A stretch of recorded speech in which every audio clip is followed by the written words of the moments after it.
To the ashes, the spirits light up the night, looking down the edge of forever. So stop me or take my advice. Now, from the Untold Radio Network, it's Untold Radio AM with Doug and Alex Hajicek.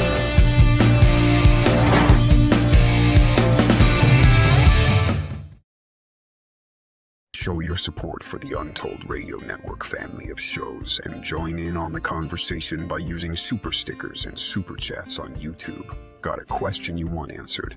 Ask it live via a super chat and get real-time responses from our shows, knowledgeable hosts, and guests. Help keep the Untold Radio Network shows running strong. We need your support. Send your super chats and stickers now.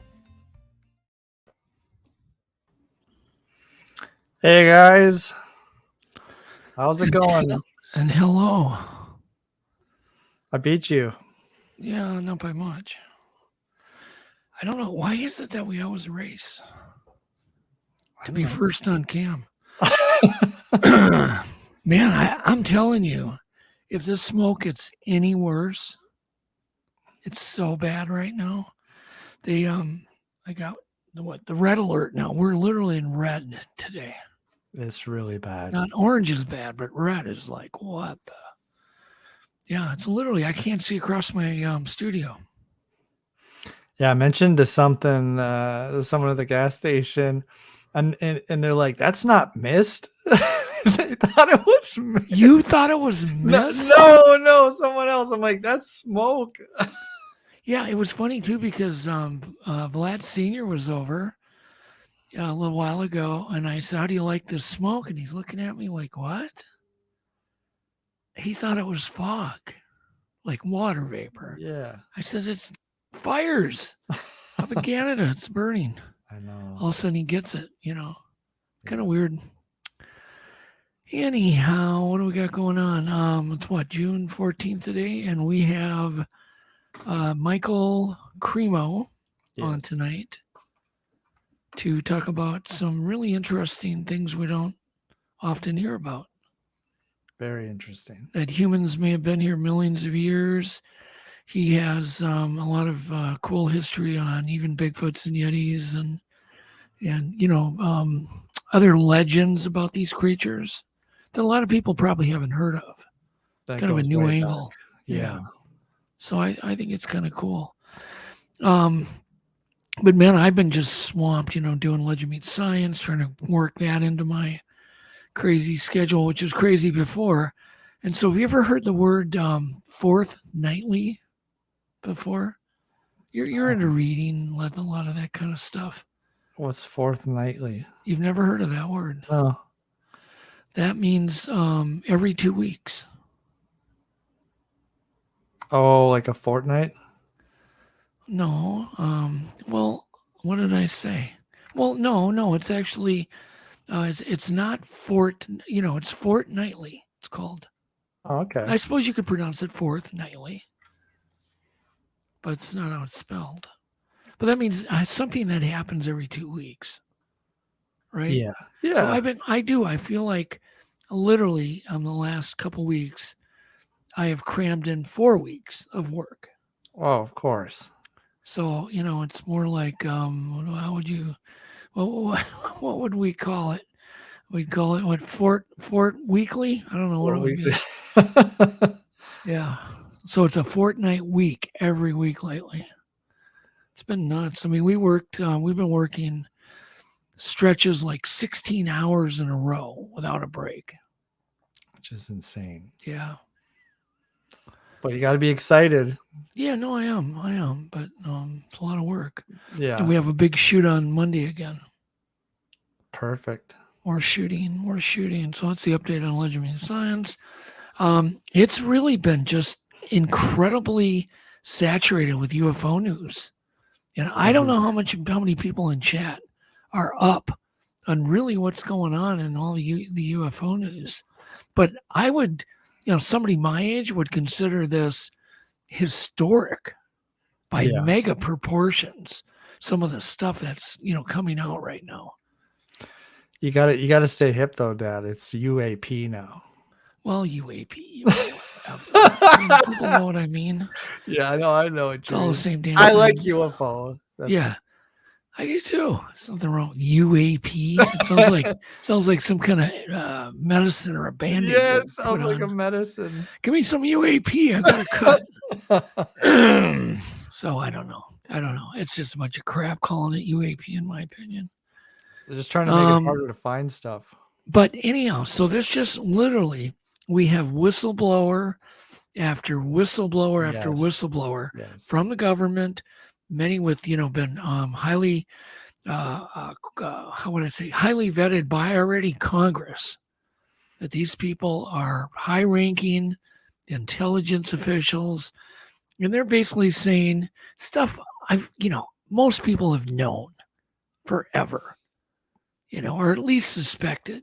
They're saying craft. Oh yeah, we've got lots of craft, and craft are piloted by certain creatures, and we have those too, and we have lots of them, and we're in communication with them, but this is stuff I think you can take to the bank. No way putting the genie back in the bottle. It ain't going back. Yeah. How do you think differently at this point? No, but I don't know what most people, a lot of people don't watch the dang news, and I don't blame them. It's a lot of negative crap. Yeah. It was weird too, because I was watching the news tonight, and I saw a story we did like 3 weeks ago. It was just now making it to the mainstream media. That was on the orca whales off the coast of Spain attacking boats. They're just now talking about that on the mainstream media. So we're way ahead of them. We're 2-3 weeks. Light years. I was thought, I think that's kind of important. Yeah, it is to know these things. In fact, a lot of what we're going to talk about tonight is not mainstream. Or a lot of the little news things we're going to play right now, right in the open here. It's not mainstream. You're not going to hear about a lot of it till ever 2 weeks. No. You're wrong, Alex. It's going to come out. No putting the genie back in the bottle. This is all hit mainstream, but it's going to be a while.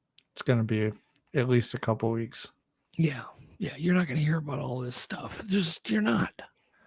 But anyhow, so all these whistleblowers are coming out, and I sent you video 1A, which is actually part 2, but we're going to play part 2. And we've got a number of clips that I'm sure that you probably have not seen or heard, most people. And this is kind of it'll kind of give you an idea of what's going on. So if you can play or find video 1A. Mm-hmm. Got it? Go ahead and play it with sound. Would have kept, and it was very smooth. Put it up if you can, Alex. Why don't you rewind it? Get the audio right first. Investigate. The further thing I want.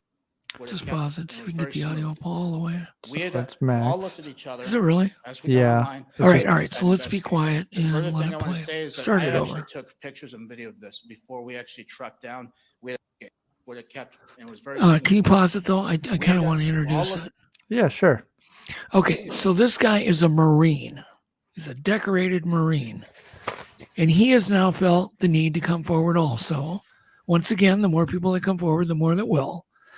And this is where him and fellow Marines came upon a craft that was being surrounded by some very special people. And he'll describe this thing, and it's very much worth listening to. So go ahead. Now you can play it. Got it. Looked at each other as we got online, and we decided to investigate. The further thing I want to say is that I actually took pictures and video of this before we actually trucked down. We had a dump pouch where we basically, if we expend ammunition, we want to retain our magazines, so we put those there. So I dropped my camera in there, and we decided to go down. We didn't have any communications, which was weird, and that was a very odd thing, and it's something that either could have been good that we didn't, or it could have been something that could have been very bad. And it just however you want to look at that.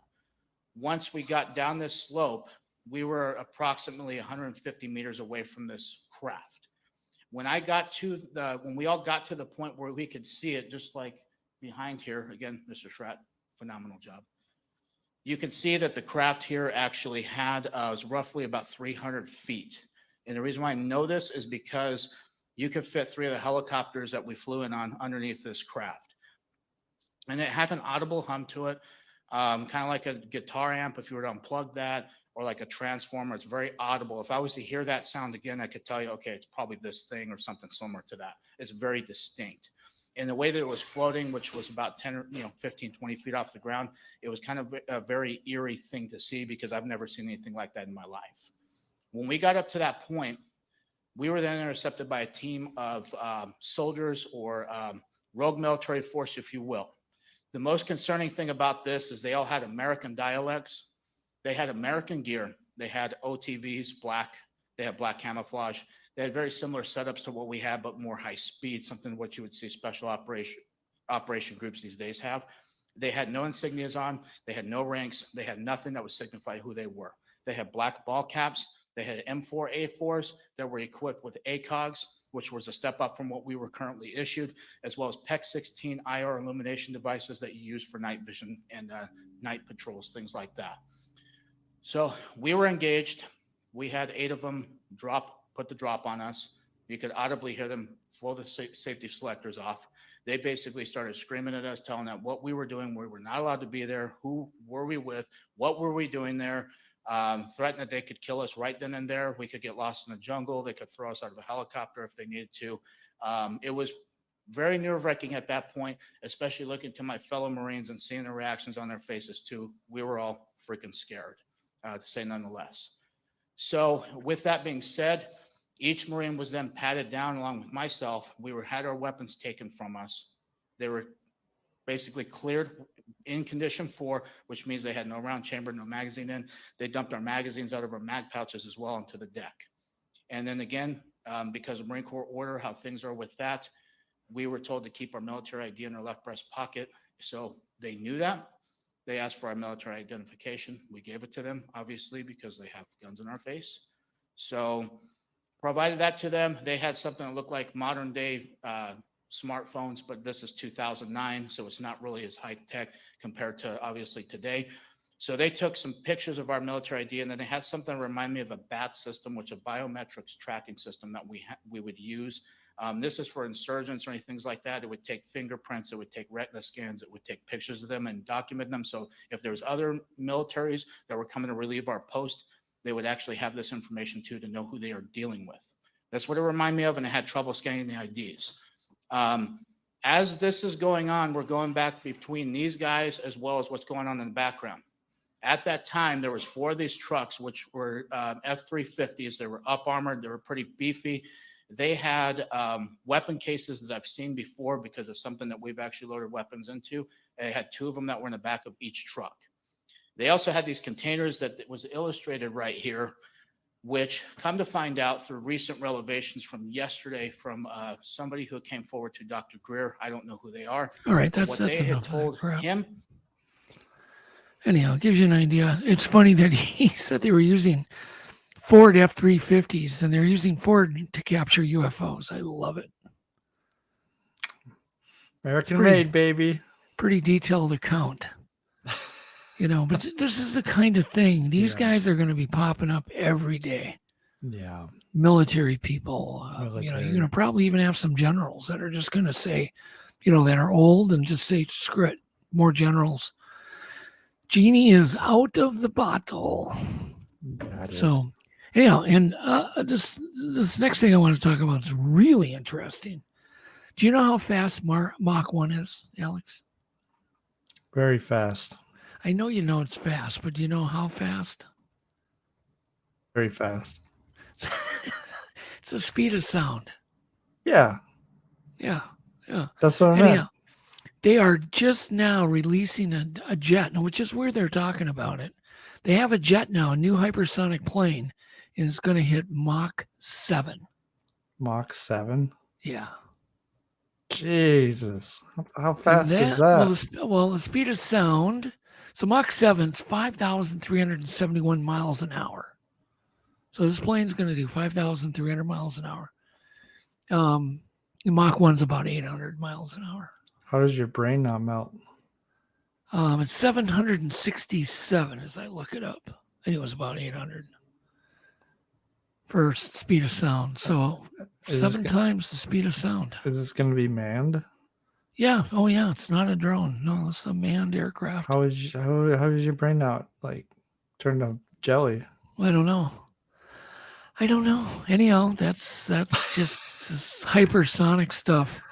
Hypersonic weapons, jets. I bet you this was developed, my guess, 30 years ago. 30 years? Guess. Yeah. Yeah, I think we're about 30 years behind in them releasing technology. They'll, by the time you find out about something, you're only finding out because they have something way better. Yeah. Absolutely way better. So then on Saturday, okay, top all this other crap, on Saturday, this was on a lot of local news stations in Las Vegas. Didn't make the mainstream, but it was in Vegas. And apparently in Vegas, there was a 911 call by a kid who claimed a UFO basically crashed into their backyard. Now, they have a huge backyard. I mean, they have like a wrecking business, where they have wreckers and almost like it was a very clean backyard, but it's still, they do auto mechanic work. So it's big, might even be 2-3 acres. Anyhow, they get this call and 911 gets this call and says, you need to send somebody over here. We have 10-foot tall creatures in our backyard. We had a crash, a thump, and now we've got these 10-foot creatures roaming around in our backyard. Wow. The police take it serious because they witnessed this thing coming down out of the sky, this green-blue UFO thing coming down out of the sky. So they were taking it serious. So they go over there, and of course they get there, and there's no craft, and obviously it didn't crash or would still be there. It landed, and the creatures are gone. So that's kind of, red flag, I guess. Yeah. It's a red flag. But you cannot remove the red flag of what the police filmed with their body cam, which is thing coming down and landing or crashing in that vicinity of where that call came in. So it's interesting. It's kind of mind-blowing. Interesting, yeah. Yeah, and we'll play a couple of clips from that coming up here. That's cool. Yeah, and now let's see here. Speaking of Bigfoot, they have discovered another non-human Bigfoot-like creature, I guess. And it's called Homo. I hate saying these scientific names. Homo naludis. Naludis, yeah. Homo naludis. They capture one of them? No, they dug it up. Oh my God. You got your brain's like in UFO mode right now. Spook mode. I can't stop thinking about them aliens. You're in like spook mode. I used to get when I was like 6. Yeah. I'd see a UFO movie on the matinee movie and stuff, and I'd be eating my liver sausage sandwich, watching this damn afternoon movie, and I'd be like freaked out. So anyhow, no, this is a discovery they found in a cave.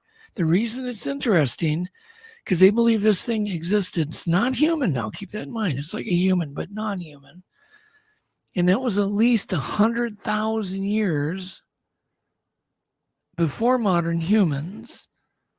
And it was doing drawings on caves. That's where it's very interesting. So it's like another type of human. So it's a Bigfoot human hybrid. No, I didn't say anything about Bigfoot. I said it kind of looks like one. Throw up photos. I said it. It's not Bigfoot. Oh my God. Although Bigfoot could be a relative of any of these. Could be a relative. It's not like half. Yeah, it could be. So anyhow, this thing was found in limestone caves in South Africa. It's pretty cool. Yeah, no, it's super cool. And it took them like forever to get this reconstruction done. Oh, I imagine. Like 7 years or some damn thing. He looks pissed. Well, I kind of doubt the expression is captured in the bone. Oh my God. What planet are you on tonight? Hey, speaking I of think being the smoke. spooked, Okay, everybody. I think the smoke has got yeah, down. I mean, It driving home is. from It is work, bad. I mean, it God is. only knows. I mean, it's bad. But I heard from someone like for every hour you're outside, it's like smoking a pack of cigarettes. Oh God, it's bad. Yeah. Oh, easily. Except it's wood products. Yeah, It's wood cigarettes. You're smoking pine trees. exactly. Yep, and all the garbage you left behind in the woods. You're smoking all that too. No, but you were talking about how you were scared watching alien movies. Yeah, when I was a kid, it's terrible. Yeah, and then you pass it on. Do you remember when you took me to Independence Day when I was like, I don't know, 11 or something? Yeah. You got me this big bag of like Skittles, and the alien jumps out, and we're like in the way back, and I'm like, wow! And you could hear the whole bag of Skittles I forgot roll about down the that. movie theater. I forgot about that. Do you remember the big, was it 97? Okay, that movie was out, right? Yeah, it was yeah. weird because that's when they had that big flyover over Phoenix. Yeah. There literally was a guy, and I read this in USA Today. There was a guy that watched Independence Day in 1997, walked out of the theater right at dusk, and here come this mile-wide craft over the top of him. He literally said he soiled his pants. Oh my God. Could you imagine that coming out of the movie Oh, and yeah. looking up and there's a mile-wide craft above you?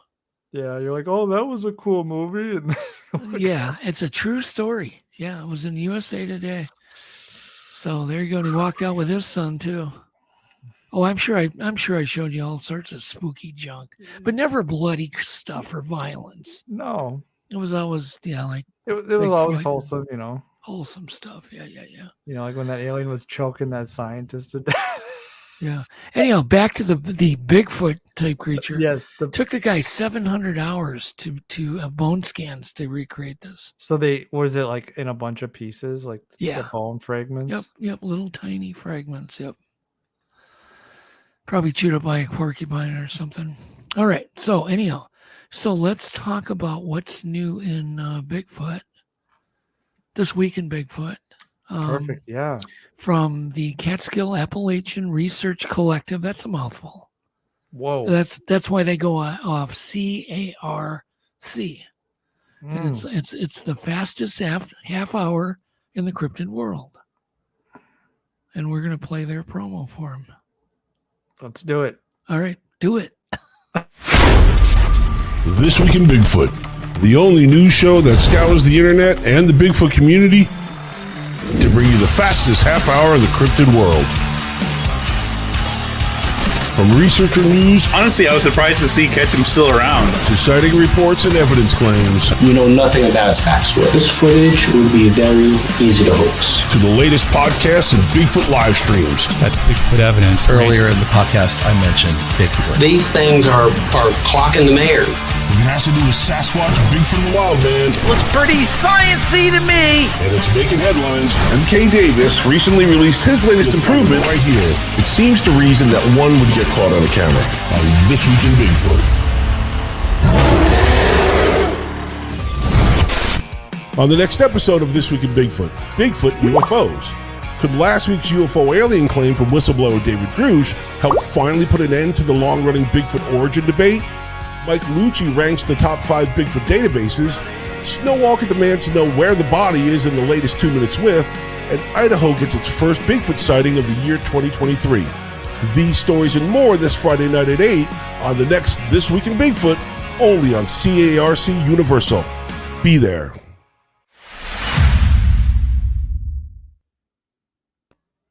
There you Oh, go. yeah. Now you know what's going on. The energy. The energy. It's infectious. Okay. Are you ready to? Oh, Pat Collins says, anybody feel like we're living in the Twilight Zone? You've been kind of ignoring people in chat, Alex. I've noticed that. Yeah. Well, I get in trouble when I read the chat. Well, you got to take your blows both Let's directions. see. Well, there he is. There he is. And that's Yep. true. I do. I Oh, yeah. literally do. I feel like I woke up in another dimension. Like everything's just a little off. It's like my life is like better in some ways and worse in others. It's just different. Everything's different. Like, for example, now it's not the Twilight Zone, it's Black Mirror. See, all the titles are messed up. Oh my God. I don't want to talk about something. What? Well, I go up there and Yvette had covered our mirror. Yeah. Covered a mirror. She doesn't like mirrors that suddenly. She must have read something. It was covered with a towel. Yeah. And I'm like, what's with this? She's like, well, maybe things can come out of there. Oh my God. Oh God. Oh no, what movie did she watch? I don't know. I mean, I've heard that before. Yeah, I've heard lots of things about mirrors. You're not supposed to sleep with them. But it's one thing to act on it, right? Yeah. That's interesting. But hey, I'm open-minded. Maybe you can never be too careful. Maybe weird things do come out of mirrors. They can hold spirits. Yeah. See, Laurie says mirrors can hold spirits. Yeah. Anyhow, yeah, we have quite a few people in chat. I don't want to let them down. Okay. Where are we at? We got the clips. Yeah, let's go right to clip 1, but just hang on. You don't want to play the sound in this one, but these are the longest legs I've ever seen on a little bird in my life, ever. And you got to see what this bird does. Go ahead and play clip 1. All right, we got to get everyone fired up first.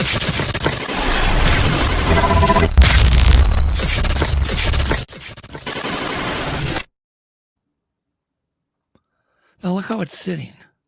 First I went, what? Then it made sense. It stood up. But it had a little bird under its wing. So play that one more time. Look at the baby that's tucked under its wing. It's tucked. Isn't that cool? That is so cool. It's God, super nature's cool. so cool. I love birds. Okay. You know why I love birds? They don't generally attack you and try to eat you. Although I did watch a video of a guy getting attacked by 2 emos. And I thought, well, we could play that. But I'm like, no, it's too violent. It's too violent. You can't, you can't share it. We'll get banned. All right. Clip 2. I've got a story. I was out shooting filming. I always say shooting, but I was filming wild turkeys in South Dakota very early. Got out there before dark. I'm in the blind. I'm with another camera guy, and we're in a blind, and we're right by a tree where we put the turkeys to bed. Have you ever heard that term? You put them to bed. You actually gobble. You go out there and gobble. They gobble back, so you know where they are, and then you can just show up there in the morning. Okay, you put them to bed. I call it putting turkeys to bed. Got it. So I'm in a blind, and it's early. The sun just comes up, and all of a sudden I turn my head real slow because I feel like I'm being watched. And there's a deer who had stuck his head in my tent. Wow. So I turn really slow, and we lock eyes, and we're just doing the stare down. We're like 3 inches apart from each other, head to head. And then I don't know if I blinked and all of a sudden it did the alarm call. And a lot of people haven't heard that. A lot of people have. But a lot of people haven't heard the alarm call. But this is another type of deer. But it's really cool footage. Play clip 2 with sound. You kind of missed it. It's out of sync. It's out of sync? So it did something that loud right in my face. Scared the bejesus out of me. Play it again.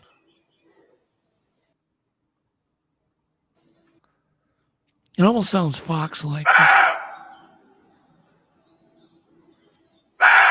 Wonderful. Isn't that quite a sound? If you hear this, it's not Bigfoot. It's cool footage. All right, anyhow. Just a quick update. I'm really excited. We got Michael Cremo in the back room. So as soon as we get through these clips. Yep, we'll bring Michael on. I've got a little thing I want to read about him. Anyhow, clip 3, sound is good. And this is kind of amazing only because it explains something that we're going to actually be talking about tonight. Cool. So how do you get slabs Michael or blocks of gray andesite to look like this. Andesite is an iron-rich igneous rock, formed at similar pressures as granite, which matches the samples taken from the ancient Peruvian quarries. For those who say hammers and chisels did it all, this is what chiseled stones actually look like. Hammer and chisels alone cannot produce the visible nuances, deviations, and contortions that flow directly from one stone into adjoining blocks, which are not merely facades, as the blocks are tightly fitted throughout the entirety of the cross-section of the wall. The blocks and the walls are homogeneous, and are not a loose shuffling of sand and pebble, filled with cracks from uneven drying, which is what you typically get with brick and mortar, or bags of cement. Their walls were built as seamless fitted mortarless constructions, while all our walls, whether it's that of a tiny house or a massive nuclear power station, have to be held together with mortar between the bricks. We cannot reproduce seamless fitted mortarless construction. Unfortunately, cement crumble, and steel rust, which causes critical structural failure, way faster than natural stone like andesite and granite will ever degrade or fail. Subscribe to the Creation and the Universe channel for more. That is enough. Thank you. Isn't that cool though when the rock is like melted together? Yeah. So hopefully he'll, be able to talk about stuff like that. Right? Of course. So it's either aliens or we had a lot of technology way back then. Let's see here. Clip 4, sound is good again. This is something you would never expect to see in New York City, ever. But it happened, and the guy that saved the day on this one's really interesting to watch. Go ahead and play it. Clip 4.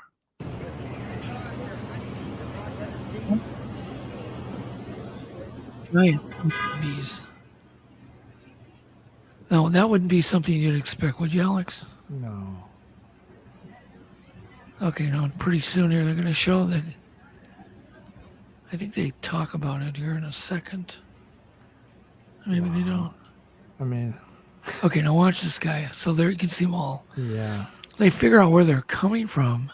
This guy goes up, and look at this. Look at this swarm that's landed. And he's just nonchalant. He's just scraping them into a bag or whatever. It's real gentle. I think some people can just hypnotize bees, beekeepers and bee whisperer. Yeah, just people that just have no fear. Yeah, I couldn't do it. If you were there doing that, you'd be stung a jillion times. Look at that.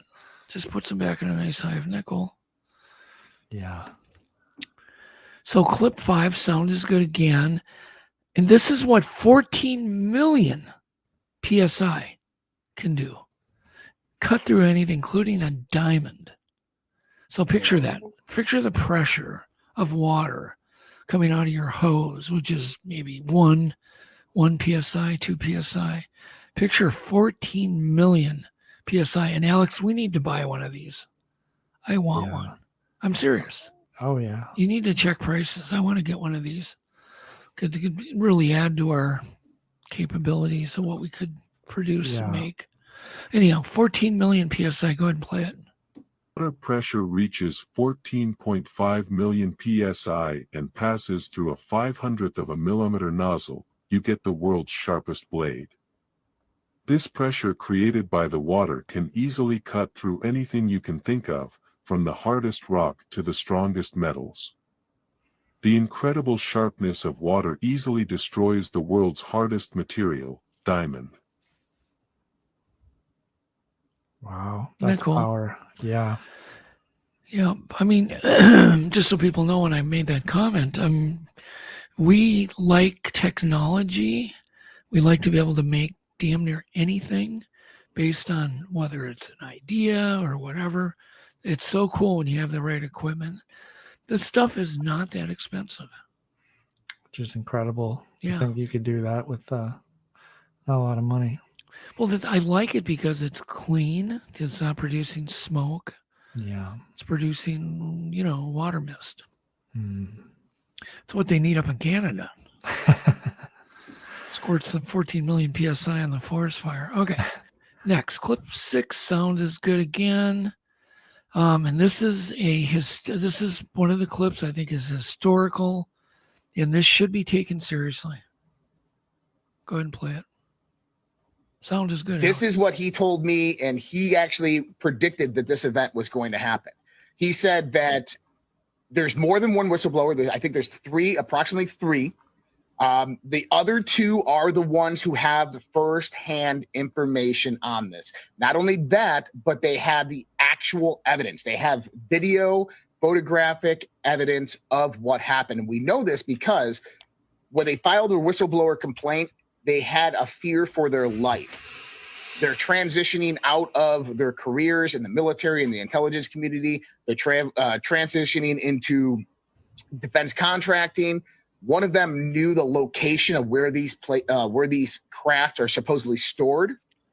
And so they feared for their life that potentially there could be pushback on them, and they felt the need to come forth on this. So they went to the whistleblowers intelligence community. They got introduced to congressmen. They testified in front of a group of congressmen. Now, we've heard of an Indiana congressman. Well, we can confirm this later, but it's, from what I'm hearing, it's Andre Carson. Andre Carson is this congressman that they testified in front of, along with a few others. And the congressman didn't take these guys seriously.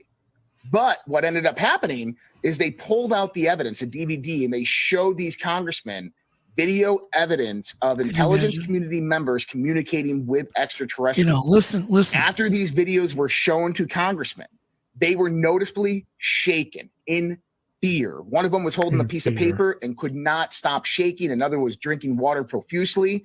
And this is when they began to take this very, very seriously and introduce these gentlemen to the former Inspector General of the intelligence community, McCullough. Hence, he enters the picture as someone who understands these SAP programs, been read into these programs from back in the day, and is now representing these gentlemen. There you go. Wow. That guy is good. He was really good in communicating that. Yeah. And, can you imagine these men and women or whoever watch the videos literally freaking out and shaking? Oh, I can only imagine. Yep. Okay, that was clip 6. Let's play clip 6A. The sound is also good. This is also another, I think, historic conversation. Go ahead. Shocked as you probably are when you first heard that, but the man's credentials are excellent, and it is clear that over the last 80 years, many thousands of Americans and people from around the rest of the planet have seen things that cannot be explained, that are anomalous. And these include pilots and police officers and military people. So there's no doubt that there's something going on. Our own government has told us that. The question is, what are the details of it? Well, David Grush was a person who was so trusted that he was one of the people that worked on the presidential daily briefing, and he was even trusted enough to courier it to the White House. So this is a man that you have to take seriously. Now the hard work has to begin, as I was saying. And I think that the one thing that we have going for us as a nation right now is, in a deeply divided time, your previous stories made that very clear. Here is an issue that has the beginnings of bipartisanship. The Senate Intelligence Committee that's taken a lead on a lot of this involves Senator Kirsten Gillibrand of New York, a Democrat, and Senator Marco Rubio of Florida, a Republican. And they probably don't see eye to eye on most things, but they sure do on the subject of the government needing to come clean and tell the people what it actually knows. Now, the idea that people have died, possibly he was also referring to the fact that some people who have come in contact with the craft itself have received some kind of burns and radiation effects. But it's clear, if you listen to Dave Grush, he's saying there's more than one kind of non-human intelligence out there that we're in touch with, and that one of them he feels could be described as malevolent. So it's a sobering and somber moment for us, but I am looking forward to your audience at News Nation seeing him for the hour special. Let's just cut that one short. But he's saying, one race is malevolent. That's spooky. Yeah, I'd say. Yeah, that's that. I got a chill when I heard that. So, all right, one more of that. Clip 6B. This is, I think, the guy don't know. I should have done a better job with my. Oh no, this is the government whistleblower. Okay, the got first it. guy. The Yep. Go ahead and play whistleblower. this. What conclusion did you come to at the end of your time on the UAP task force? The UAP task force was refused access to a broad crash retrieval program. When you say crash retrieval, what do you mean? These are retrieving non-human origin technical vehicles, call it spacecraft if you will, non-human, exotic origin vehicles that have either landed or crashed. We have spacecraft from another species. We do, yeah. How many? Quite a number. You're kidding. No. Quite I thought a it was number. totally nuts, and I thought at first I was being deceived. It was a ruse. People started confiding in me. They approached me. I have plenty of current and former senior intelligence officers that came John to me, Ayers said, "Don't drop many your which I skills." knew almost my whole career, that confided in me. They were a part of the program. They named the Try program. to hang on to I've him. never heard of it. And they told me, based on their oral testimony, and they provided me documents and other proof, that there was, in fact, a program that the UAP task force was not read into. Grush alleges the U.S. government has recovered non-human craft for decades. He's filed a whistleblower complaint saying he gave what he calls the classified proof to Congress and the Intelligence Community Inspector General. There you go. Pretty cool. Judy says hi to us. Hi, Judy. Anyhow, it kind of gives you that. I mean, you do need to take this serious. I think that we're all going to be changing the way we think. I think the whole world's going to have a big shift coming real soon. It's coming, guys, prepare. You gonna come back? Or you leaving me hanging? Oh, sorry. I'll sit there and look. I don't know if I'm on camera. Okay. Next clip 7. Apparently the sound is good. I have no idea what it is. Rare breed of domesticated pig from Hungary. Oh, yeah. Their physical features include curly tails, thick woolly coats, and they can grow up to 200 pounds. They were originally bred to be a type of lard pig Isn't that during the cool? 18th and 19th centuries in Hungary, where they were mass-produced for their lard, which was widely used in pastries. Mangalitsa pigs are hardy animals, able to withstand cold climates and live in the wild. The characteristic that makes the Mangalitsa pigs unique is their superior meat quality. The fat content in the meat of Mangalitsa pigs can be as much as 50%, which He's is saying, 10% higher pick than me. most other breeds of Oh pigs. yeah. Okay. Anyhow, I like the name Mangalitsa. That's a cool name. Make a good password. I'm gonna use that for all my passwords. I think so. Yeah, let's change all our passwords to Mangalitsa. 100.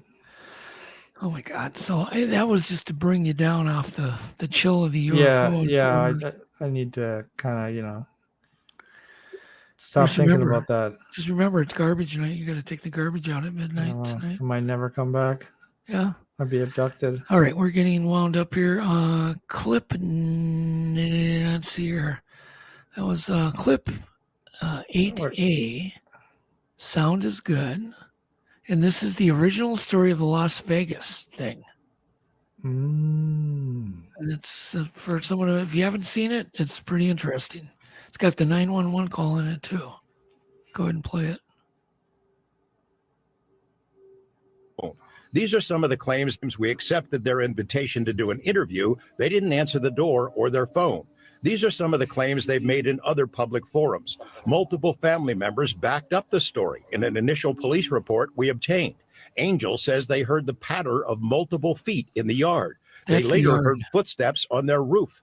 They saw one of the 8-foot-tall creatures climb behind the controls of a large front loader stored in the yard as if trying to engage it. He got a good look at one of the creatures, he said, a greenish-grayish being with large eyes and long legs. He says he could hear its deep breaths, and when he locked eyes, he was, in essence, frozen in place, couldn't move. In the middle of the yard where the object had crashed, then vanished, a circular impression was left in the soil. Okay, where is this on your property? Metro sources say the police dispatcher initially wondered whether to send a crisis intervention team to help the troubled witness, but then took the incident seriously. 2 officers arrived 38 minutes after the call, and by then had heard from other officers. They proceeded cautiously and managed some nervous laughs. I ain't dealing with that. A few days. Oh, that wasn't the original. Okay, that was kind of the afterthought that George Knapp followed up on. Yeah. I mean, there's some red flags for me, but on the same token, maybe not. You never know. It's just interesting.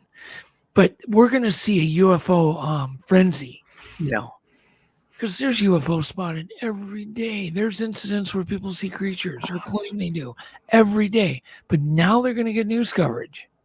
Because now they're going to be taken seriously. Because, anybody who sees a UFO has been laughed at forever. So, anyhow.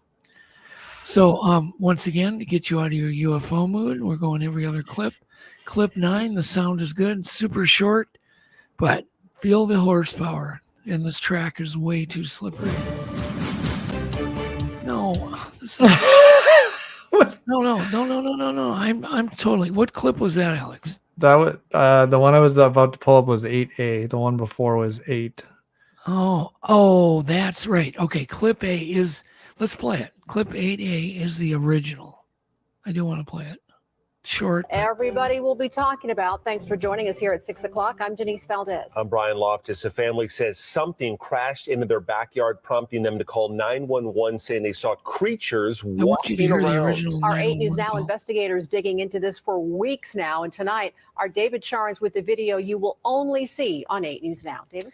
Right, Denise, sources telling the 8 News Now investigators that several agencies believe something landed or crashed. Whether it was non-humans or not, it certainly scared the people living on this property. Now, before we show you that video, listen to their call for help. There's like an 8-foot person beside it, and another one's inside, and it has big eyes and looking at us, and it's still there. Okay, where is this on your property? In my backyard. I swear to God, this is not a joke. This is actually we're terrified of it. So there's 2 people or 2 subjects that are in your backyard? Correct, and they're very large. They're like 8 foot, 9 feet, 10 foot. I don't know. Wow. They look like aliens to us. I'll give you a chill, huh, Alex? Big eyes. They have big eyes, like I can't explain it. And big mouth. They're shiny eyes, and they're not human. They're 100% they're not human. Okay. She's well, like, the 8 News Now investigators obtaining video as officers then responded to the call. Listen, you're going to see the video. You'll see the officers also saw something in the sky that night, but the big question is, what was it, and is it all connected? Leave her alone. It's almost midnight on May 1st when a Las Vegas Metro Police officer's body cam catches this, something flashing low in the sky. 911 emergency. Minutes later, there's like an 8-foot person beside it, and another one's inside, and it has big eyes and looking at us, and it's still there. Someone calls 911 reporting 2 large figures in their backyard. No, I'm so nervous right now. The 8 News Now investigators obtaining another officer's video as he's sent to the Northwest Valley home. This is right out of the movie Signs, Alex. Everyone saw a shooting star. Then these people say there's aliens in their backyard. By now, it's more than an hour after that bright light. Officers meeting up with the caller and his family. What'd you see? It was like a big creature. A big creature? Yeah, like a long testing top. I'm not going to BS you guys. One of my partners said they saw something fall out of the sky too, so that's why I'm kind of curious. Did you see anything land in your backyard? Or they see like a big, that's what they say. They see like a big something with light. What I saw right now, I do believe in it. Police walk into the backyard to investigate, but Metro blacked out that part of the video because it's considered private property. What's clear, they're taking this call seriously. All right, Alex, that's enough. Well, I mean, we could watch this stuff all night, but it's like the movie Signs, isn't it? Yeah, true. Okay, well here's where it's going to give you a chill. What do you call it? A chill. So me and Yvette were driving down 35W, and what did we see? An object that looked exactly like that one, the same color, come down. Wow. Probably would say it was south of Hinckley, I would say near Harris, Minnesota. And it was a teal green big, and it came towards us and then went down like in a wooded area. So it was kind of a new invasion of these things. So there you go. Insane. Yeah, true story. Yeah, we both saw it. I saw it first, pointed it out to her, and then she saw it. But then it went down below the tree line. So, okay. Let's see here. Clip 10, last one. Sound is good. Another UFO thing. It's a nice summary, but yeah, go ahead and play clip 10 with sound. Elizabeth Vargas reports, earning your trust every night.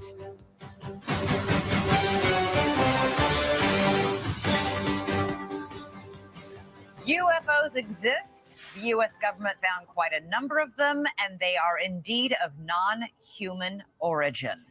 Those are the explosive allegations from a former intelligence officer tonight in a whistleblower complaint that the Inspector General is taking very seriously.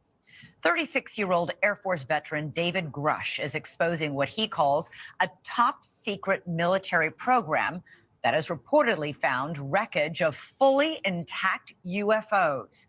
The government now calls them UAPs, or unidentified anomalous phenomena. For years, there have been whispers and rumors that the government had aircraft of non-human origin. This report is the first evidence it might be true. The Inspector General has called Grush's complaint urgent and credible. Tonight, we have a world television exclusive interview with the whistleblower in which he claims we not only have the aircraft, but the government has been keeping much of its secret from Congress and from the public.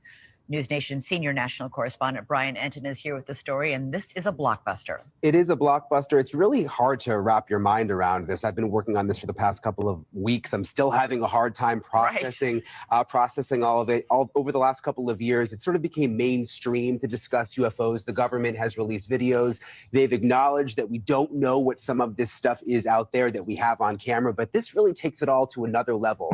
For the very first time, the world is about to hear from a former high-level U.S. intelligence officer who says the government has some of the unidentified craft in its possession. He is revealing these exclusive details about the secret government. Put up Hilton's. Can you put up Hilton's? There you go. Okay. Anyhow, I'm ready to bring on Michael. We can get his take on some of this stuff. Okay, so we're gonna milk you, Michael, for a lot of information. Lots of stuff. Anyhow, so his bio is really long, so I'm gonna kind of just give people a taste, and if he wants to expound on it, he can. So Michael Cremo, he's the author of several books, including the Forbidden Archeology book. And so we'll be diving tonight into some very interesting topics, including things like Bigfoot, YETI VANARAS. I've never even heard of this. Extreme human antiquity. Can't talk tonight. So much smoke.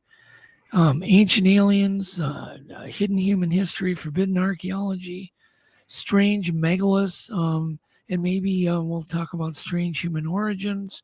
And so hopefully he can kind of throw all this together for us tonight. So that's his newest book, correct, Alex? Yeah, that's Archeology. That's one of his books. Let's play our little disclaimer and let's bring him on. All right, cool. We'll be right back in just a minute. Hey, Untold Radio Network fans. Want exclusive perks and to support our channel? Introducing our YouTube membership program with 3 amazing levels.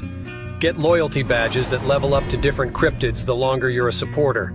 How cool is that? You'll also get access to custom Bigfoot emojis and priority in chat. Upgrade to Backstage Pass for exclusive wallpapers, photos, status updates, discounted books, and merchandise. Go all in with the producer level for everything mentioned plus member shoutouts. Ready for an enhanced experience? Join now, pick your membership level, and let's make this journey even more exciting together.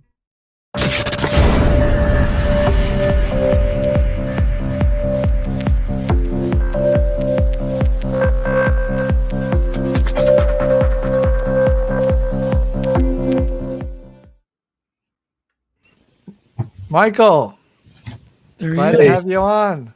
Good So to be before- with you. Yeah, before we go any farther with Michael, I do want to thank Jennifer Arnold and let's see here, who else? Charlotte J donated money tonight in Super Chat, and then we just had a $10 donation by Pete H. Thank you, Pete. We really appreciate it big time. So, Michael, it's good to meet you. Excited to talk to you. Sorry about our long open today. There's so much stuff. Oh, it's fascinating stuff. Yeah, and what is your, before we get into all this ancient stuff, how does this stuff all ties in to the old days until way back probably, doesn't it? Yeah, I think a lot of it does tie together. I think we're in the midst of a major renegotiation of our whole picture of reality. Yeah. And I think there are a lot of different parties to that negotiation. You know, there's the paranormal researchers, there's the alternative history researchers, they're the UFO, alien, extraterrestrial, or UAP researchers.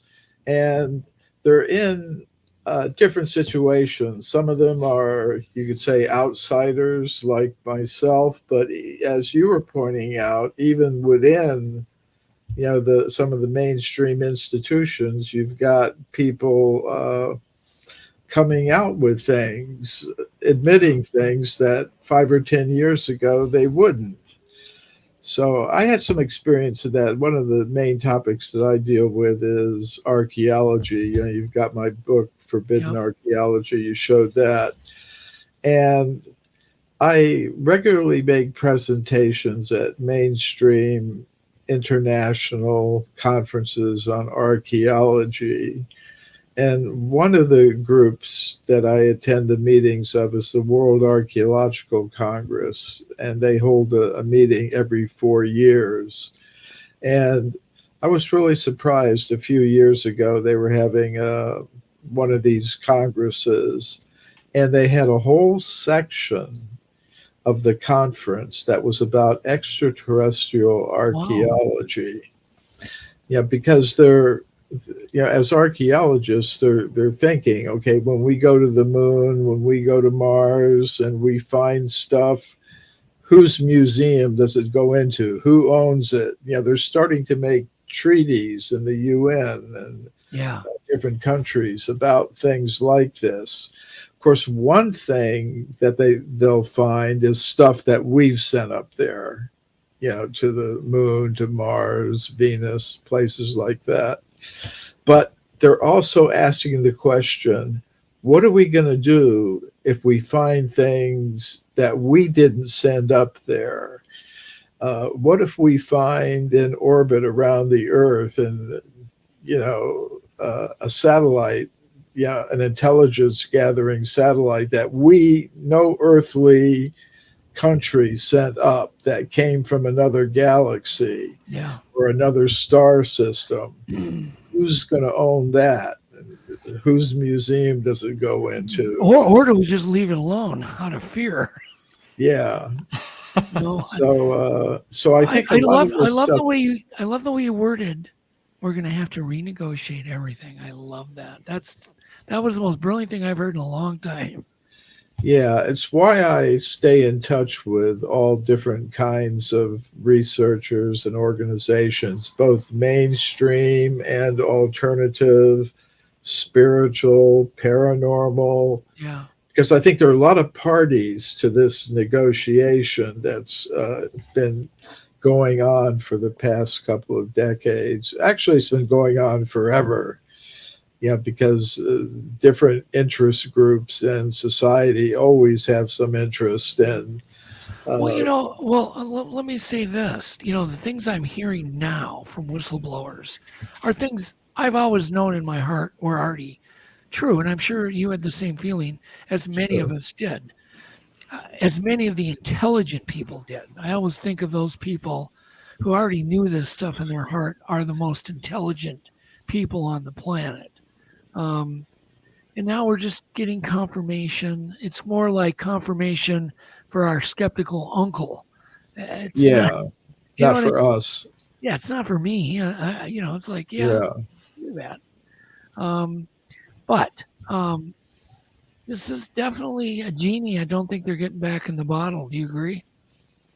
And I think it's a very unstable situation for them, because although they have a monopoly in the education system and the scientific institutions, the majority of people don't accept what they're putting out.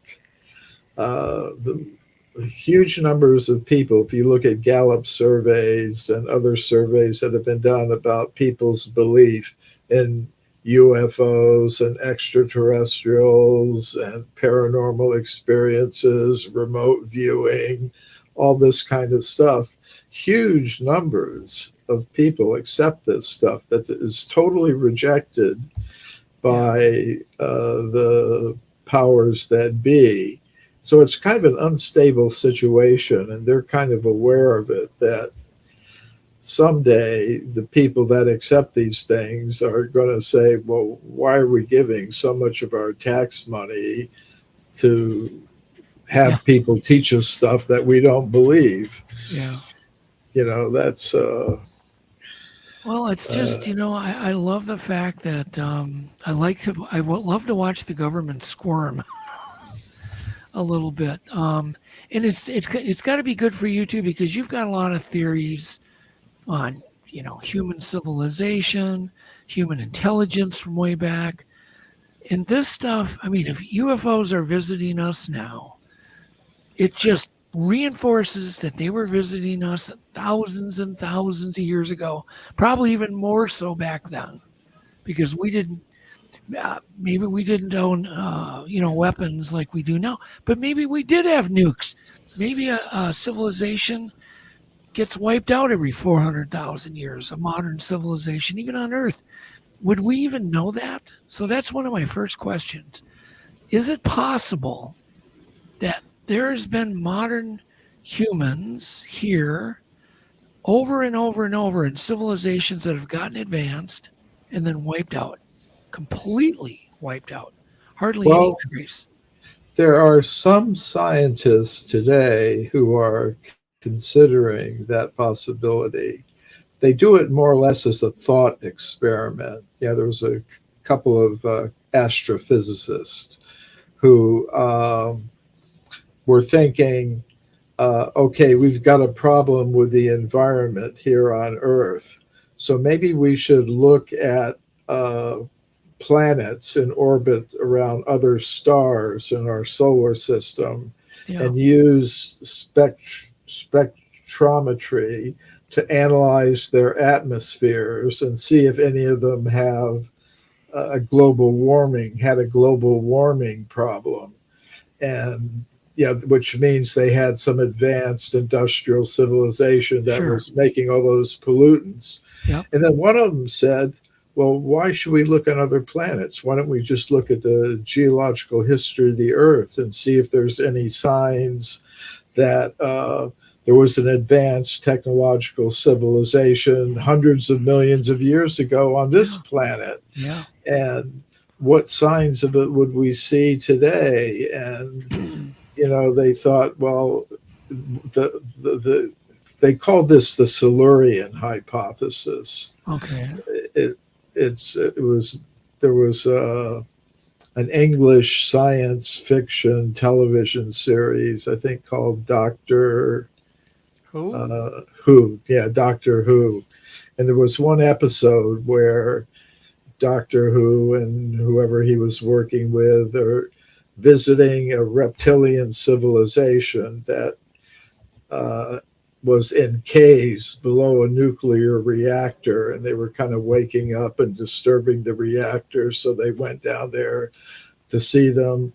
Yeah, they're a reptilian civilization that had developed a high level of technology, and they were maybe going to do something with the nuclear reactor. So that's why these astrophysicists, they called their idea that there was some ancient civilization on this planet that had technology like ours, and it kind of destroyed itself. Well, do you think that's possible, Michael?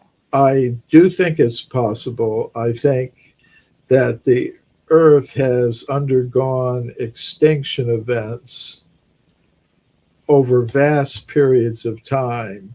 You know, there are these periodic events that take place. And this is information that comes from both science and different ancient wisdom traditions.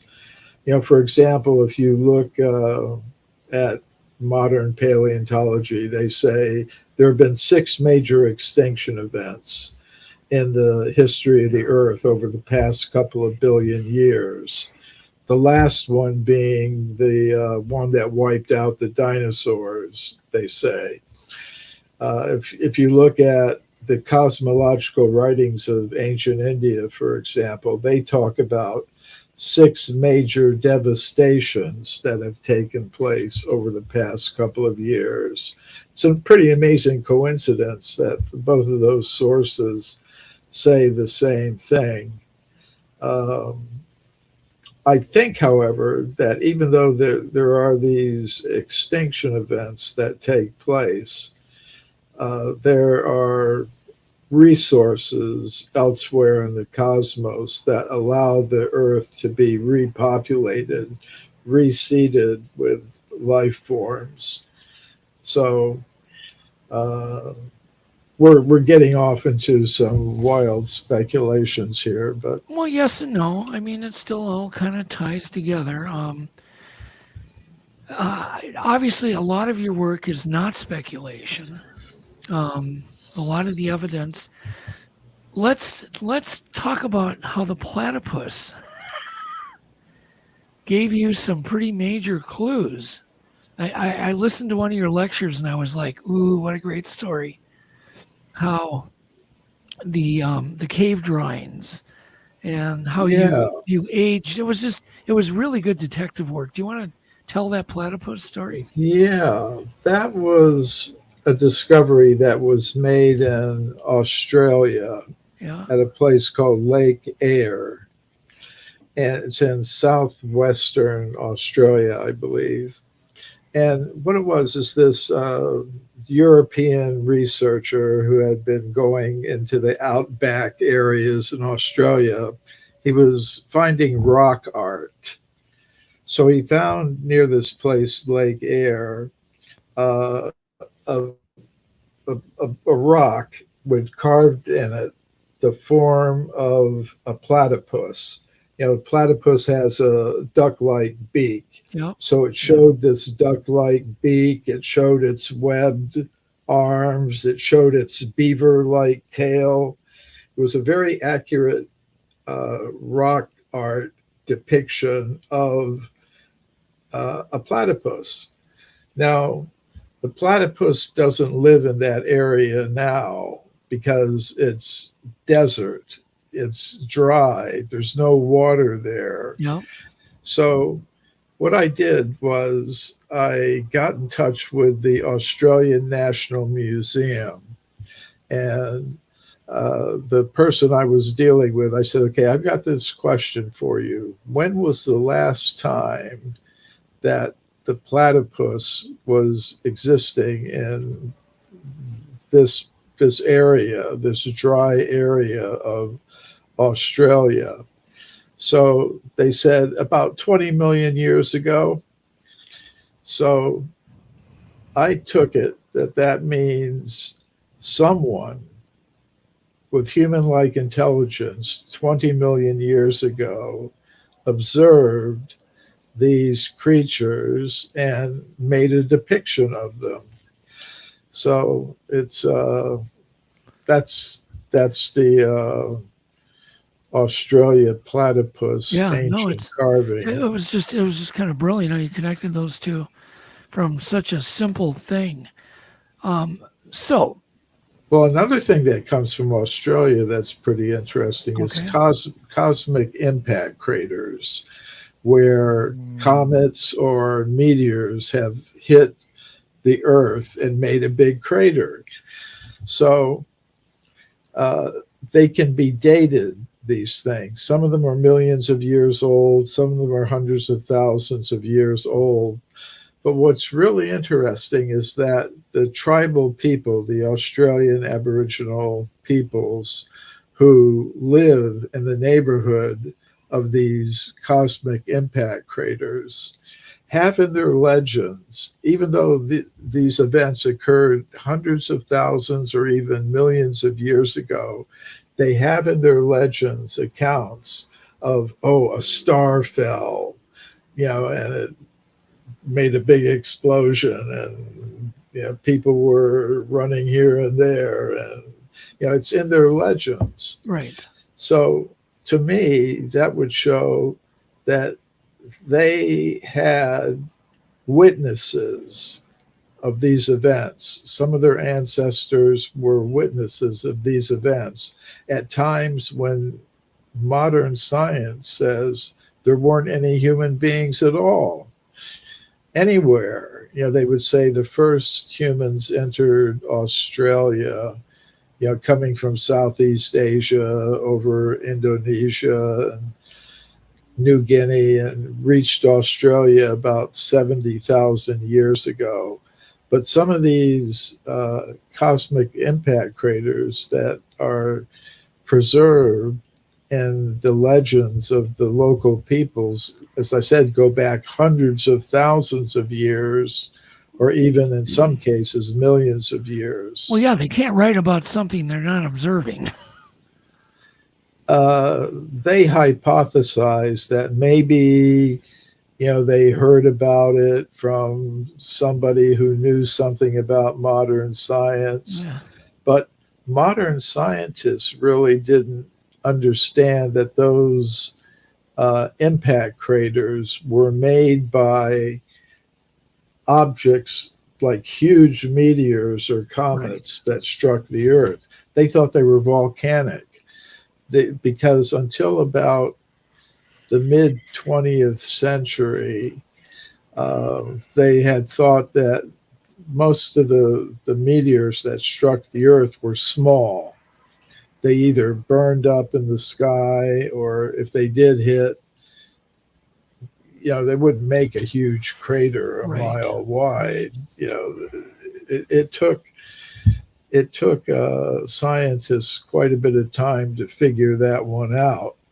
So the Australian Aboriginal people were reporting these things before modern science even understood that the craters were cosmic impact events. And there's one crater in, I think it's in New Mexico or Arizona. It's in the American Southwest. And the scientists who looked at it said, it's like, you were talking about nuclear weapons in the past. This crater is hundreds of thousands of years old. And he says it looks exactly like the atomic test craters that were made when the United States. Well, haven't they found glass too? Haven't they found glass that looked like it was created by a nuclear blast? In some places they have that, green glass. Let's do this. I don't mean to interrupt you, but let's give the audience a very quick summary of how old mainstream archaeology believes modern man existed, and let's dwell on North America. How long were we here? Very contemporary. And then what do you think maybe the truth is, and what evidence do you have to back that up? That we've been around maybe way longer. Okay. Very good questions. Mainstream scientists today believe that the first anatomically modern humans appeared on this planet 300,000 years ago. And that's a fairly recent thing. Yeah. When I first published Forbidden Archaeology in 1993, they were saying 100,000 years. And then 10 years later, they were saying 200,000 years. And 10 years later, they were saying 300,000 years. So I think they're taking tiny little baby steps in the right direction, but they've got a long way to go. So as far as North America goes, the standard idea is that the first humans came to North America by coming over from Siberia over a land bridge that they believe connected Alaska and Siberia 25,000 years ago. So they believe that tribal people came over that land bridge and then went down into what's now Canada and the United States, and then down to Mexico, down to Central America, then down to South America. And they say that all happened within the past 25. I've seen some mainstream estimates that'll go as high as maybe 30 or 40,000 years, but that's what they say. However, if you look at the history of archaeology, you'll find there are reports of discoveries that show human beings existed in North America and South America millions of years ago. And what to speak of, 20 or 25,000 years. Like you've got evidence in the form of, a fairly recent case was the mastodon discovery in San Diego when they were excavating and bulldozing for a highway construction project. They came across some mastodon bones, and when that happens, they have to call in some consultants. The government has an arrangement, with the construction industry that if they find something, they have to call in archaeologists or paleontologists to kind of check it out. So if it's something valuable scientifically, it doesn't get destroyed. So they did that. They called in a team of paleontologists and archaeologists, and they found that these mammoth bones, which they originally dated as 300,000 years old, had cut marks on it, and there were stone tools along with them. And they found that the tusk of this mastodon had been stuck in the ground, basically. So it was, normally if an animal died, everything is just flat on the ground, any bones that are left. So they determined, there must have been some human beings doing this. But that report just sat in some office somewhere. It wasn't published scientifically, but you could say a whistleblower, an American scientist I know, a geologist, got a hold of that report and sent me a copy of it. So, but just recently, the past couple of years, they've gotten the scientists, the mainstream scientists who are involved in this discovery, got the age of it down to about 100,000 years, which fits in the timeline for the existence of modern type humans. But it was still kind of a bold step, because this was published in Nature, which is one of the top scientific journals, this San Diego Highway 254, I think it is, discovery. Yeah. It was still a pretty bold step to say we've got evidence for human beings existing in North America going back 113,000 years. That really kind of contradicts the standard consensus now. If you want to go a little further back in the history of archaeology, you've got the California gold mine discoveries that were made in the 19th century when gold was discovered in the Sierra Nevada mountains in central California. Miners went to get the gold. They were digging tunnels into the sides of mountains, and deep inside the tunnels, they were finding human artifacts, human bones. And these came to the attention of Dr. J.D. Whitney, who was a Harvard-educated geologist, who was the chief government geologist of California at the time.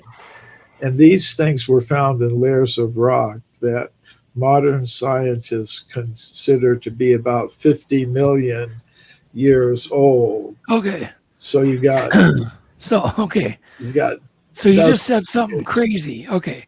So they found tools and layers of rock that was dated 50 million. Yeah. From the early Eocene period. So that does that prove that either a non-human hominid, or was it modern human that made those tools? Well, the tools included obsidian spear points. Okay. And obsidian is a very difficult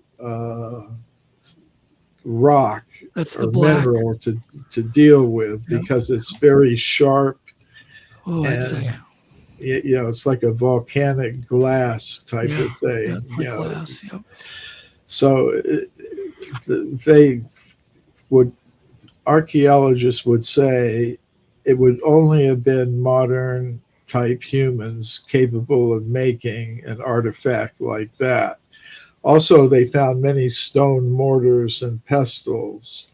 Again, that's a type of artifact that archaeologists normally attribute only to anatomically modern humans.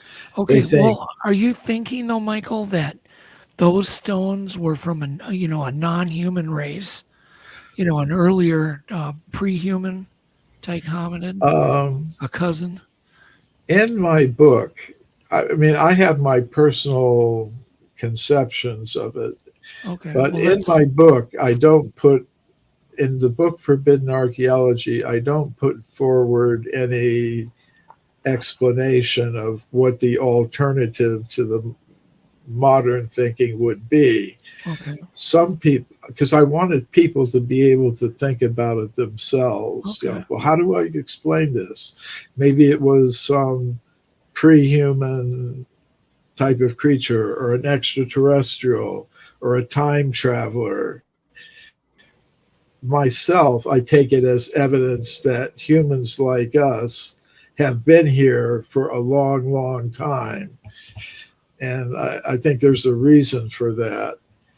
But that kind of takes us beyond the stones and bones into some other areas, which I'd be happy to get into. Well, yeah, no, I do want to get into that. Okay, so I wrote something here that I wanted to run by you. It says there may be man-made artifacts possibly as far back as 2.8 billion years ago, right? Or at least millions of years. And that, I believe, is out of your book, or that statement comes from you, I believe. Yeah. That's amazing. 2.8 billion. When, of course, scientists are saying the Earth is only, 4 billion years old. Yeah. And it may go back that far. See, I mean, to really understand things, say we're talking about human origins, where did human beings come from? I think before we ask that question, we've got to ask the question, what is a human being? And many scientists today will say, well, we're just a machine made of molecules in competition with other such machines for survival. That's all there is to it. But the question of consciousness comes into it. And most scientists today would say consciousness is produced by the interaction of neurons in the brain. If you arrange the neurons in a sufficiently complex network, they'll generate what we call consciousness. And, at the time of death, when the neurons become disorganized, no more consciousness. In other words, they have a matter-based picture of reality. I have a consciousness-based picture of reality. In my picture of reality, consciousness is primary and produces matter, not the other way around. So, okay, I would say you mean more of a something isn't there unless we're observing it. Yeah. Okay. Like that. It's kind of like you could say a kind of idealism. Okay. In a sense. And there are scientists today, because they haven't been able to explain the origin of consciousness in terms of combinations of matter, what some of them are doing now, they're adopting what's a view called panpsychism, that matter itself on the atomic level is to some extent conscious. Okay. And they try to use that as a way of explaining how you get consciousness in human beings and other species of life.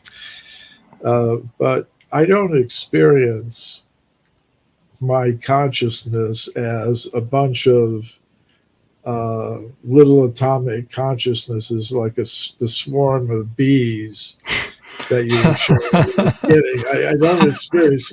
No. I experience, okay, I'm me, you're you, you have your point of view, we're having a discussion. I have my style, somebody else has their style. Everybody's unique and individual and conscious and a person.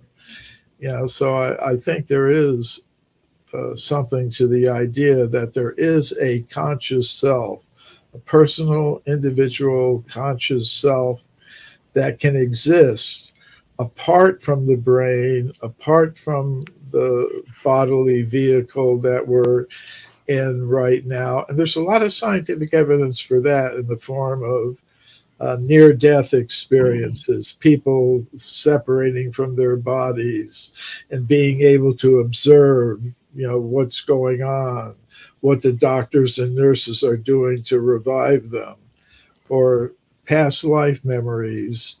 Sometimes young children in particular say, well, I want to go visit my real mother and father, like something, so to me, that indicates there's a purpose to the universe, and it's to allow consciousness to evolve in the sense of coming to a real understanding of its nature and perhaps transcending this level of reality and going to some other dimension of reality. But what does that have to do, Michael, with a hammer or a piece of obsidian found in a mastodon? I mean, what does it have to do with ancient man-made finds, things that are man-made? How do you tie that together? Yeah, how did going down that road lead you to this point? Yes. Yeah.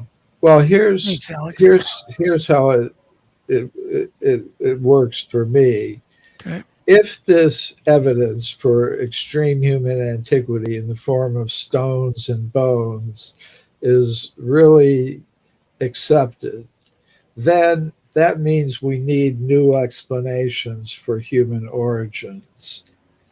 And this was stated to me by a scientist named William Patterson, who was one of the architects of the current dominant theory of human origins and evolution. he wrote to me. He read Forbidden Archaeology, and he wrote a letter to me in which he said, if this is to be taken seriously, it contradicts not only our picture of human origins, but the whole Darwinian evolutionary picture of the origin of life. And I think he was correct about that. So he kind of understood what the significance of it was, and I understand it. So then you have to think, well, what is your new explanation going to be? And that's where I say, first of all, you have to understand what it is you're trying to explain. If you don't understand what it is, what a human being is, really, then you're not, whatever explanation you give isn't going to be explaining the phenomenon. So do you think, well, let me interrupt you just for a second. Do you think that early, what they would consider non-human hominids may have had smarts enough to make tools, have, the type of consciousness that a modern human like you or I has? Is that what you're getting at? Because I'm a little lost.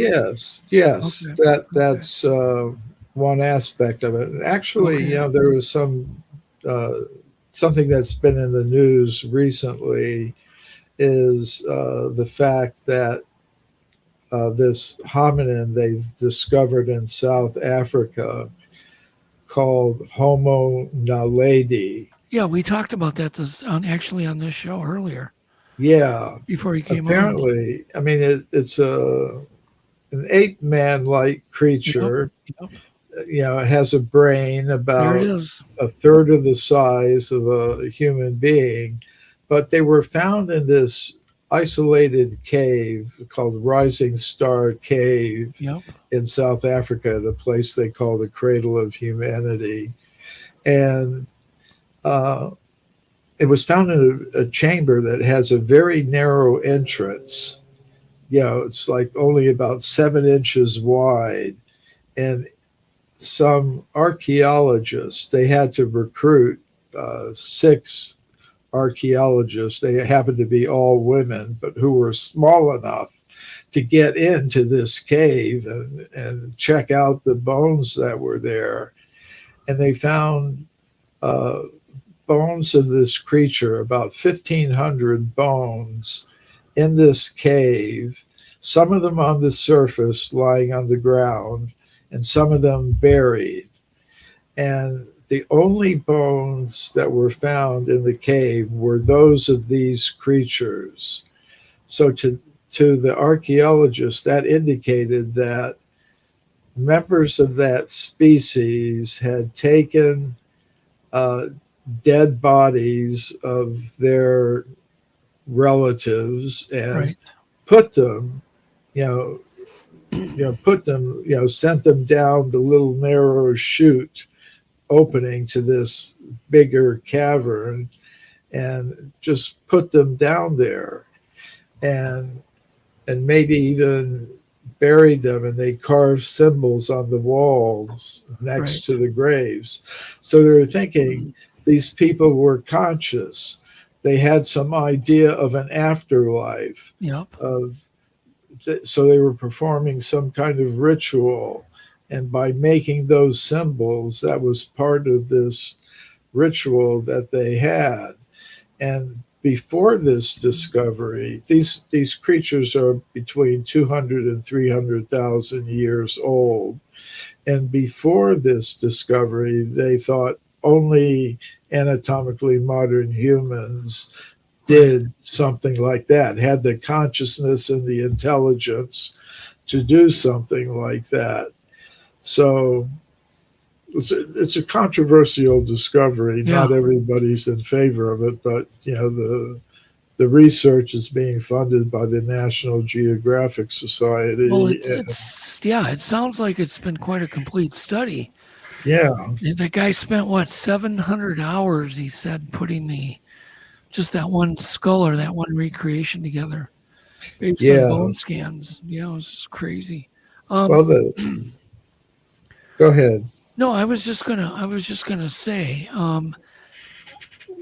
what would you estimate the absolute, way out on a limb, where a human who could make tools lived on Earth? What would be the absolute earliest in your mind is possible? Just a possibility.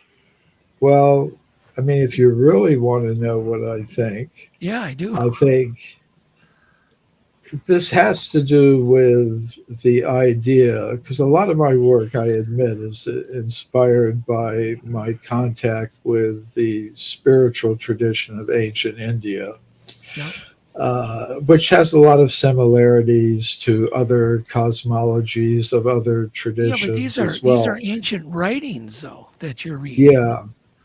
So what they indicate is that the universe exists to allow a conscious self to come to the awareness where it doesn't have to stay in the level of ordinary matter. Because on the level of ordinary matter, the conscious self needs a vehicle to function. And what we call bodies are the vehicles that allow conscious selves to function on this level of reality. Yeah. But the vehicles have a defect. They come into existence and then they last a few years, 100 years or so, and then they're finished. And that's for a conscious self that is by nature eternal. That's not a good position to be in. But the human form of life allows one, if it's used properly, to transcend this level of reality. So that's what the universe is for. It's like an educational facility where we can either continue to explore this material level of reality and remain in temporary vehicles for as long as we wish, or we can transcend to the higher level of reality. And to do that, you need to be in a human vehicle. So I would say the human vehicle, by the arrangement of a higher consciousness, has always been available for conscious selves on this level of reality. We're in one of many millions of universes that are all manifested for a purpose. I don't think we're accidental beings in an accidental cosmos. So I would say the plan for the human bodily form has always been present. So there's no creation. Way back. Okay. Yeah, I got you. no creation, kind of beyond time. So you're talking any. Okay, but any humanoids or hominins probably had consciousness. People that had, opposing thumbs and could make things, probably been doing it for almost forever, as long as they appeared Almost on the forever. Earth. So there's been many extinct humans, right? I mean, I've read books, called, like Esteban Sarmiento wrote a book called Extinct Humans. And there have been many, many, many types of human-like beings on Earth. And what you're saying is they all need equal due. Yeah. What you see, if you look at, say, the cosmological writings of ancient India, they say there are 400,000 human-like bodies, kinds of bodies, species, we call them. Yeah. So there are 400,000 human species scattered throughout the universe or the cosmos. And that's kind of what the kind of information that you get from experienced people, contactees, abductees, other ET types of researchers. Right. There's not just one, gray, big-eyed kind of extraterrestrial. Oh, I just there didn't. are Nordics. There are. Michael, let me say something. I don't mean to interrupt, but No, I had please no interrupt idea. me I didn't because know I'll just. I had no idea you were such a broad, giant thinker. I mean, you're really thinking broad, and you're really talking broad, which is good. He's I a just genius. most archaeologists you meet and people that study archaeology are pretty, they're In the weeds. They're pretty Yeah. narrow-minded. Well, there's a reason for that. And it's something I mentioned earlier, that in this renegotiation of our whole picture of reality, Right. you got to deal with a lot of stuff. You Which got we to all be have to able do to now. make it Yeah. fit. Yeah. The UFO, the alien, the forbidden archaeology, the politics, the everything. You have to. I mean, you can just be concerned with your little niche. Yeah. But I'm trying to figure out a bigger picture. So you're trying to connect all the puzzle pieces. Right Yeah. here. Right Different now, groups. guys, this is Yeah. the end. Yeah, he's going right to the finish. You're just buttoning up the whole damn universe. But what about how does religion in our belief in God and even Jesus and things like that fit into any of your work? Does it at all? Does Yeah, religion play into it? It does, but I don't like the term religion very much. Okay. Because I think it puts people in the wrong space. For example, if I say soul, people say, well, that's religious. It requires belief. It requires faith. I'm not into that. I'm into something else. But if I say conscious self, who can deny that? It's the most real fact of our existence. We're conscious and we're selves. That's obvious. It's something we all directly. No faith, no belief is required. I was reviewing the other day the transcripts for the Apollo 8 mission. I mean, most time when we talk about going to the moon, we talk about the Apollo, what was it, 12, where they landed. The mission 8, Apollo 8, they went around the moon 10 times, and the time they were going around the moon was Christmas Eve. So the astronauts that were on that ship, they did a live television broadcast to the people of the world. It was shown all over the world. At that time, I happened to be overseas, and people called me in, hey, your astronauts are going around the moon, and they're going to broadcast. So I went and listened to it, and it was the astronauts. They were reading from, it says, we're here, we're going around the moon, and it's Christmas Eve, and we have a message for the people of the earth. And they read the book of Genesis, the first verses about, in the beginning it was all darkness, and God said, let there be light, and there was light. And it didn't seem religious at all. It just seemed like these astronauts were just saying something that was obvious to them, and I kind of like that mood. I'm not into the faith and belief kind of. Well, yeah, thing, you're more of a generalist. You believe probably there's a great creator at some point. I mean, there's all this. Yeah.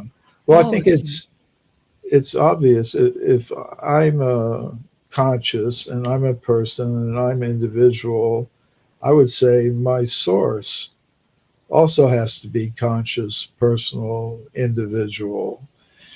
And you can call that source God. So I do think there is some overall guiding conscious, intelligent, personal entity that has something to do with the reason that we're here. And I think it's our job to discover that, but to discover it in a way that is rational and can be communicated to others and that they can agree upon, rather than getting into something that just leads to more conflict and misunderstanding in the world. So Michael, how did you find yourself here? Because you seem like a very logical, factual, how did you find yourself? Maybe spirituality is the wrong word, but how did you find? I'm gonna butcher this. Okay, I'll tell you. I got a copy of Bhagavad Gita at a Grateful Dead concert in upstate New York in 1974, and I took the book home and I read it, and it made some sense to me. Yeah. Like the idea of reincarnation, for example. Yeah. It made sense. And actually, I thought it was really great because the Bhagavad Gita is a dialogue. That's one thing I like about the text of spirituality that come out of India. They're in the form of a dialogue. There's a teacher or some manifestation of God that is questioned. Well, what about this? What about that? How am I to understand, this or that? And all the doubts and questions that a person would naturally ask are dealt with. And then you're just told, okay, you've heard it, make up your own mind about it. I kind of like that approach. Well, I want to get into something a little different here, because we do have a lot of people really interested in the whole Bigfoot mystery, which is basically, a very human-like creature that may be more intelligent than us, seems to live in the forest, doesn't need anything, doesn't need technology, doesn't need tools. It seems to just survive somehow. A lot of mysteries surround it, and yet this mystery isn't going away, Michael. As you know, it keeps getting fueled by new sightings, new activity, but you have your own unique take on it. And so can you just talk freely about what you think it is? And of course, we're talking about any, Bigfoot creature all over the world, including the Yetis. And you had a name. I don't even know how to pronounce it. Varnar? How do you say that? Vanaras. Vanaras. Okay. Go ahead. Okay. Vana is a Sanskrit word. It means forest. Okay. So it means forest dwellers. And I mean, this idea of creatures intermediate between human beings like us and regular apes and monkeys is something that it's not a new idea. It didn't begin with Charles Darwin and the search for the missing link. According to the ancient Sanskrit writings, such creatures have always existed. And the Vanaras are one of these intermediate creatures. They have ape-like bodies, but kind of human-like intelligence and a very simple level of culture. In other words, in battle, they might not use something like a bow and arrow. They would use maybe throw rocks or something. So these types of creatures are described, and then some of them had mystic powers, in addition to, this human-like intelligence. So when I look at the modern reports of Bigfoot and the other types of creatures like the Yeti and others, a lot of the researchers now are saying that these creatures have paranormal abilities, and that's one of the reasons why it's been so hard for anyone to capture one and put it in a zoo or something for people to see. So I think this evidence is for living ape men that kind of resemble what scientists consider to be hominins. In other words, creatures like Australopithecus and Homo naledi that we were just talking about. To me, those types of creatures and the types of creatures that the modern Sasquatch and Bigfoot investigators are talking about are part of the same family. And that if you really look at all the evidence, what you find is that humans like us have always been coexisting with these ape-man-like creatures, whether you call them Bigfoot or Sasquatch or Yeti or whatever, or you call them Australopithecus or Homo naledi or whatever. Humans like us have always coexisted with these creatures with ape-like bodies but human-like intelligence, and ordinary apes and monkeys. They've all coexisted as far back in time as you want to go. It's not that one came from the other, that the ape or monkey turned into some Australopithecus, which turned into a human being. All the different types have always coexisted with each other. And how far back does that go? Those writings about basically these hairy creatures that live in the forest. They go back quite far in time. How millions far? of years.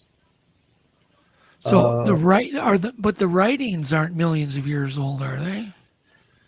Well, the knowledge originally exists in the form of sound. Okay. Sound is very powerful. Like in the clips you were showing in the beginning, you were showing the power of water. Sound, like ultrasound in particular, you can do amazing things with it. You can weld metals together, you can cut them. Like you were showing with water. Sound is very powerful. So the Vedic teachings originally existed as mantras, sound vibrations. And it's said by some people that they could use those sound vibrations to melt rock, like you were showing the megalithic structures. So the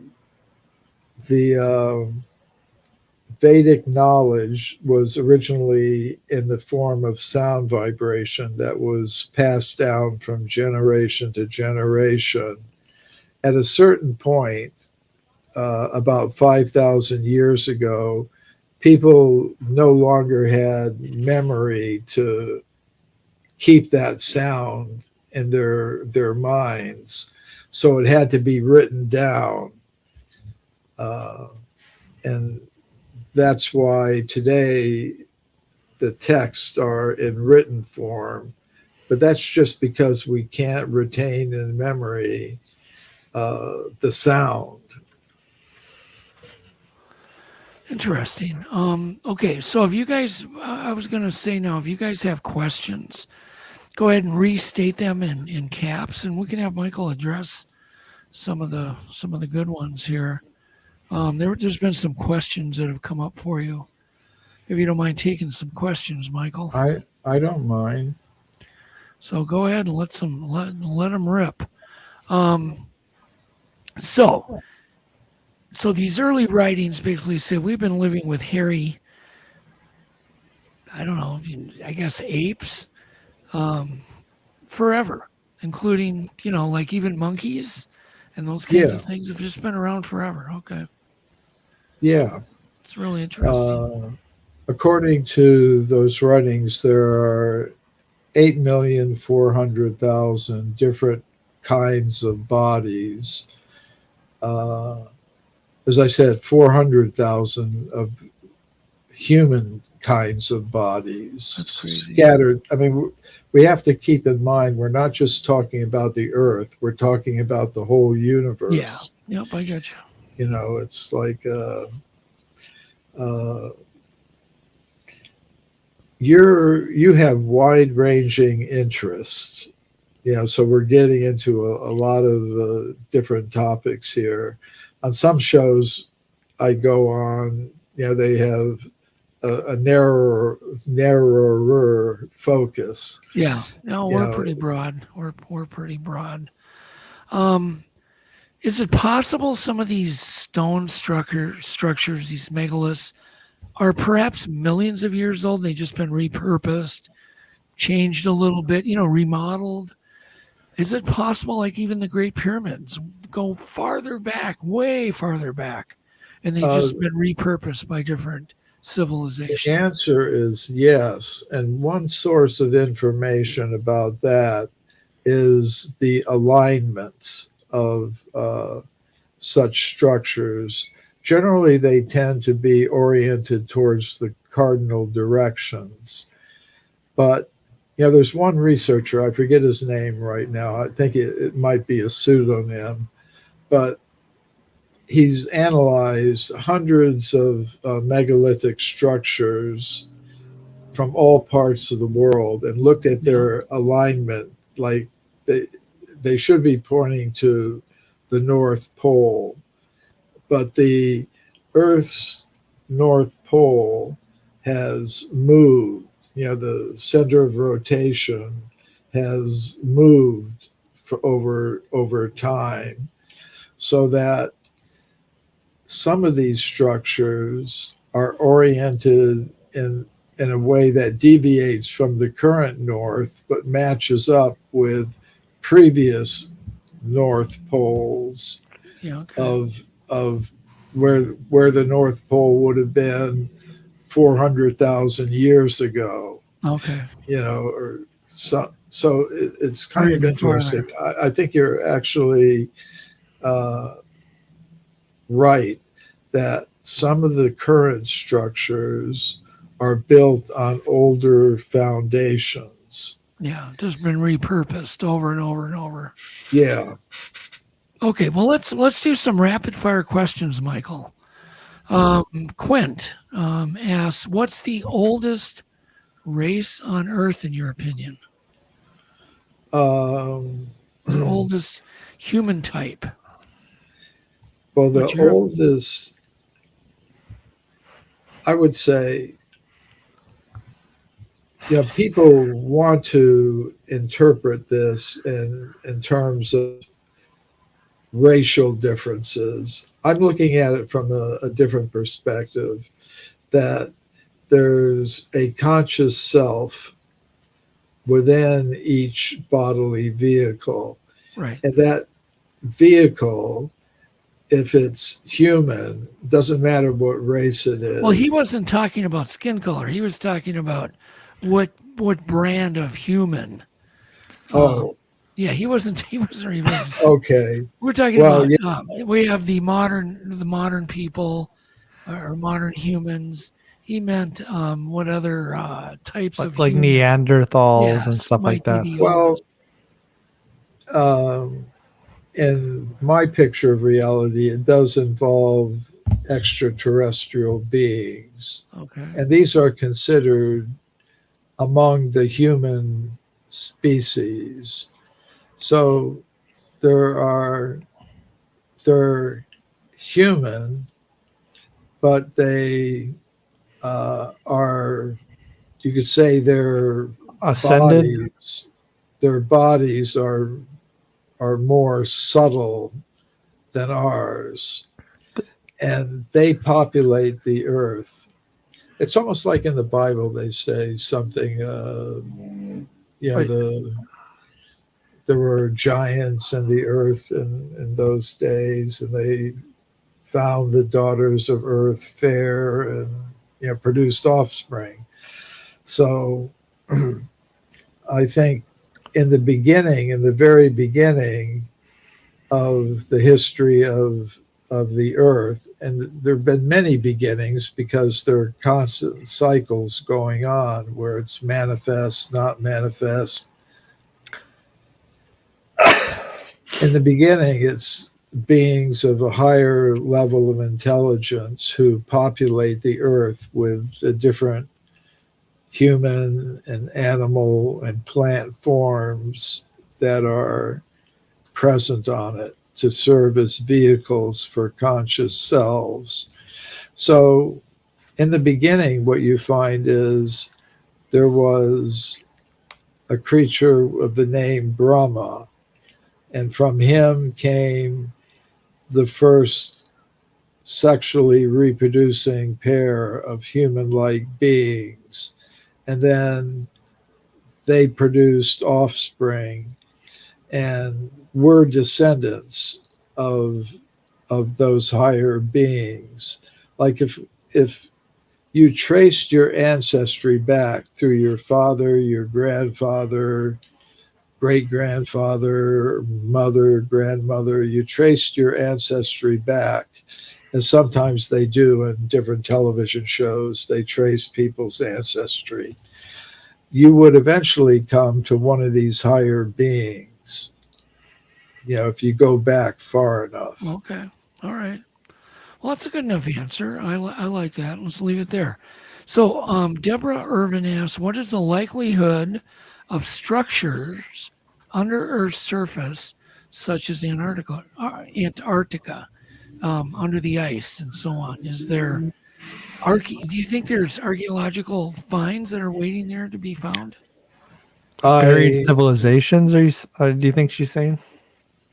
Yeah, I think that's possible. There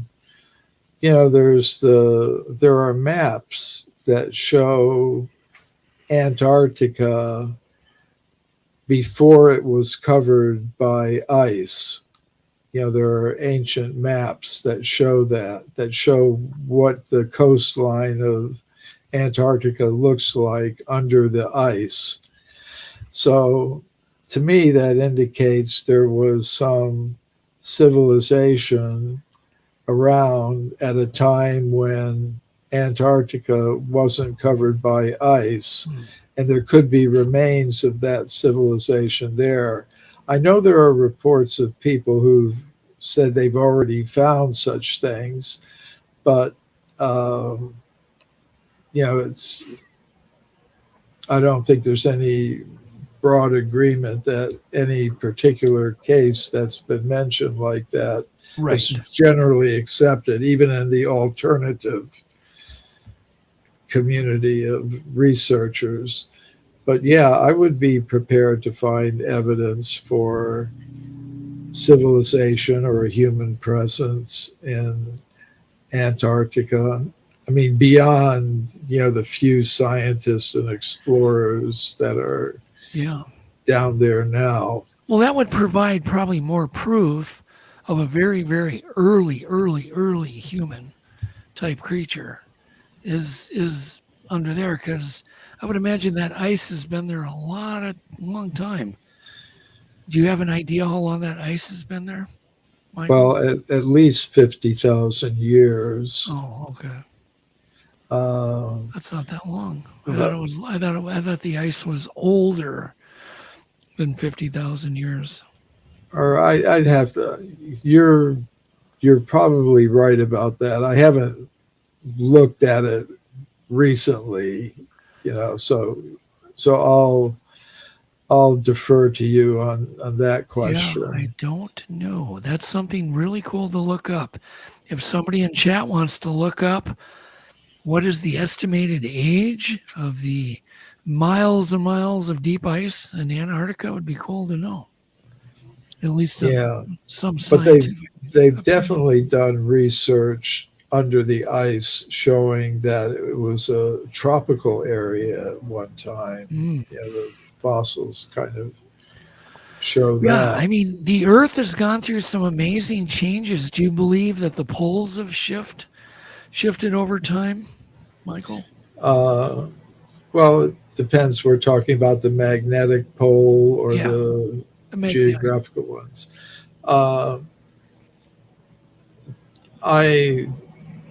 I haven't deeply studied the question. I know that Einstein and others talked about the crust of the Earth shifting. Like if you have an orange rind that separates from the fruit, you can twist it around. So people think that happened.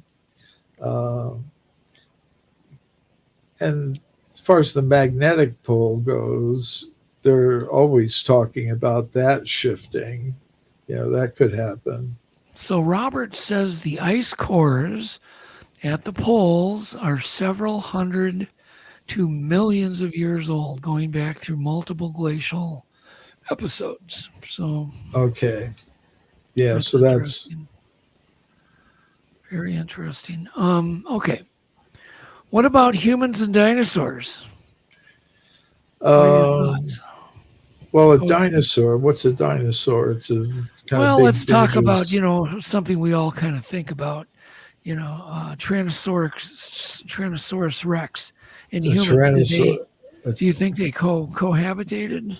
Think they hunted each other? I think I don't see why they couldn't, because even now we share our planet with big, dangerous reptiles. Yeah. Whether we're talking about Komodo dragons or alligators. I lived in Florida for a long time. You have to be careful because there are big gators there. And sometimes they come out of the water and they grab people, pull them back in.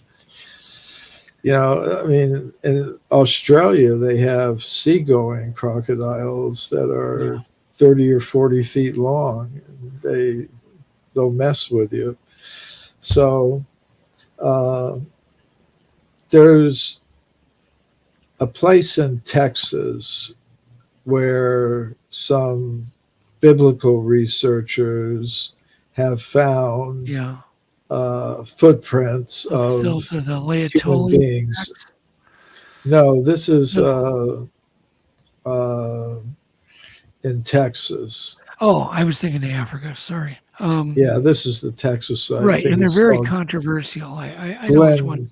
Glen Rose. Yeah. So I didn't include those in my book, Forbidden Archaeology, because one of the biblical researchers that originally supported the human footprints next to the dinosaur footprints withdrew his claims. So later, an archaeology student wrote to me and she said, I'm an archaeology graduate student at a university in Texas.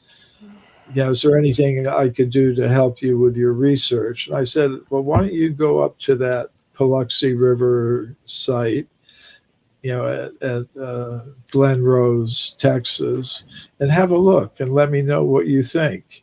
As an archaeologist, you're competent. I'd like you to go there and have a look. And she went, and she participated in some new excavations they were doing there, stripping away layers of rock to uncover new footprints left in ancient sediments going back 120 million years or so. And she was present when new footprints were uncovered. And in her estimation, they looked to be real. So on that basis, I'm thinking, well, maybe in some future book, I'll include that case as evidence. But as far as, even apart from that, I have documented in my book, Forbidden Archaeology, evidence showing a human presence going to before the time of the dinosaurs, during the time of the dinosaurs, and after the time of the dinosaurs. So you think it's possible, but the evidence is still whatever.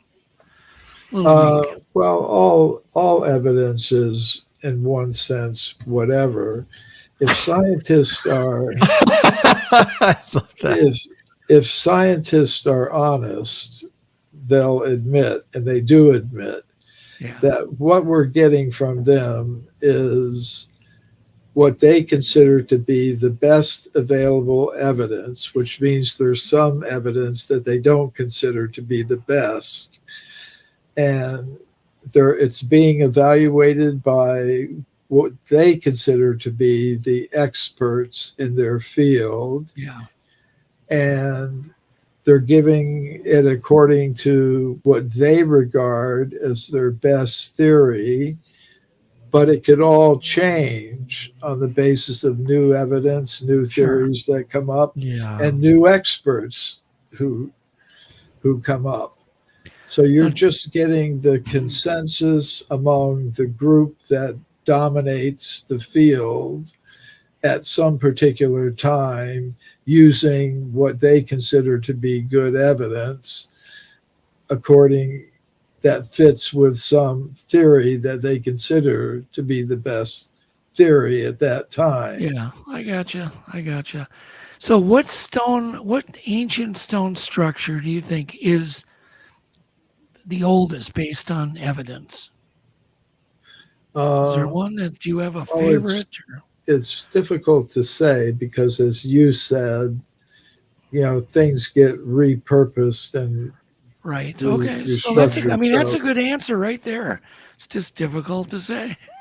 But say, like, I've spent some time in India, and there's a temple in South India called Sri Rangam. Okay. And it's considered to have been originally built during the time of an avatar of God called Ram. And that time is at least 2 million years ago. So they have a temple complex there. And they say the original temple was built about 2 million years ago. And the deity that's worshipped there originally came from some other planet. So it's kind of interesting. In order to test that theory, you would have to do some investigations there, but it's kind of difficult to do that sort of thing unless you can do it in a non-invasive way at some sacred place. But the temple is supposed to be from the time of what's called the Treta Yuga, which is at least 2 million years ago. And it could be much older than that. Okay. So according to their understanding, if you ask the temple priest, how long has this temple been here? They'd say 2 million years. But that doesn't mean that the present structure is 2 million years old. Right. To find the original structures that were that old, you'd have to, and there was an archaeologist, a European archaeologist, who was connected with that place, who wrote a guidebook about it that you can purchase at this temple. And it says, she directly says, and she's a mainstream archaeologist, she said, and the temple is rumored to have been built on older foundations, which could only be discovered by doing tests, where you sink a shaft down and bring up samples. But core samples, core samples. Yeah. Yeah. Do you want to look at the question up on the screen? Oh, okay. From Deborah Irvin. She says, I've seen photos of excavated stargates. Any insight? Well, yes. I mean, that takes you into a different area. But when I visit sacred sites, I do feel, that it's a portal to some other dimension, which is, I think, what most people mean by stargates. It's like a portal of entry into other dimensions of reality. And there are, some places are like in natural areas, and you have to recognize them in a certain way. But in some cases, architectural monuments or megalithic structures or whatever are part of the current Stargate configuration there, and they can be excavated, like the questioner said. So I think there are places like that have been excavated, and people who are sensitive and can tune into it can sense that being in that place or within that structure, excavated structure, they're in a kind of portal that connects them with other energies or other dimensions of reality. Well, wouldn't it be safe to say, Michael, that all of these amazing structures were built there for a reason, in that specific location? Yeah. I mean, they didn't just say, "Oh, this is a pretty view." I don't think they did that. They built these things all over the world for very specific reasons.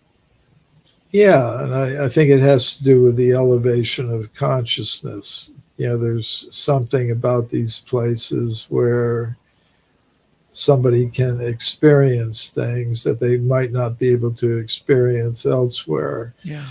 I mean, once I went, when I was young, I was kind of backpacking in Europe, and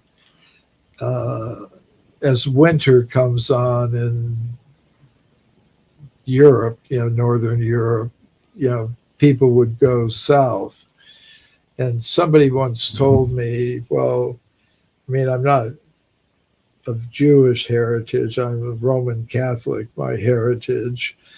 But, they said, well, you can go to Israel over the winter and work on a kibbutz there, and you won't be spending any money. And you'll even get some money from it. And then you could continue your travels when spring and summer come. So I did that, and I worked on a kibbutz. But it was Christmas Eve, and they allowed us to, some of the Christian people who were at this kibbutz, go to Bethlehem. And this was just after they had a war there, so there were no tourists. Normally there'd be hundreds of thousands of tourists from all over the world, pilgrims coming there. The place was practically deserted. So I remember going down to there's this one church there. It's run by the Greek Orthodox priest. It's called the Church of the Nativity. And by the altar, there's a stairway that goes down into the ground.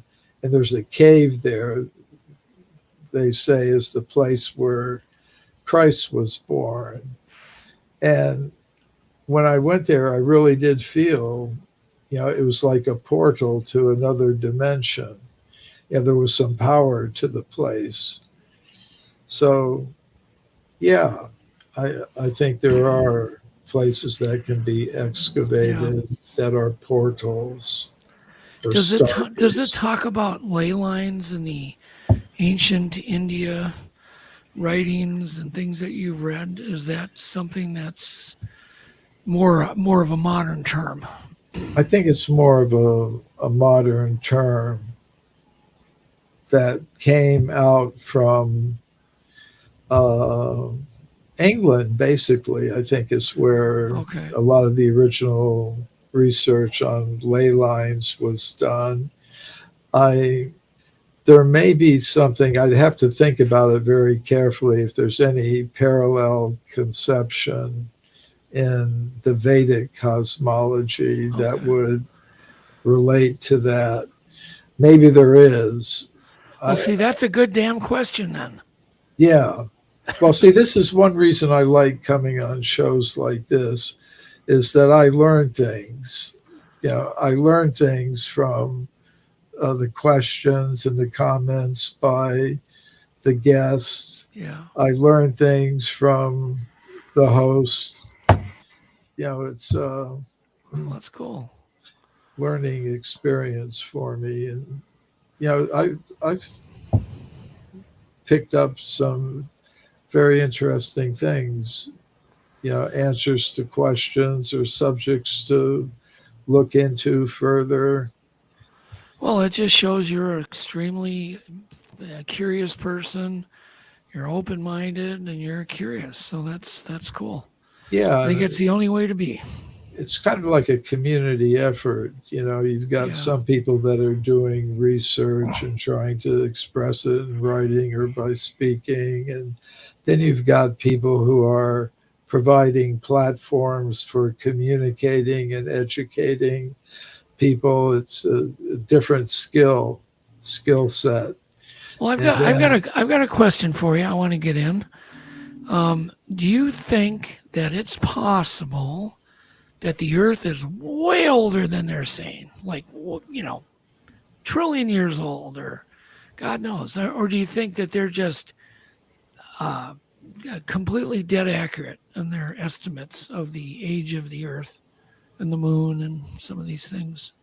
Well, I think you're right in a sense, but I see that there are cycles within cycles within cycles.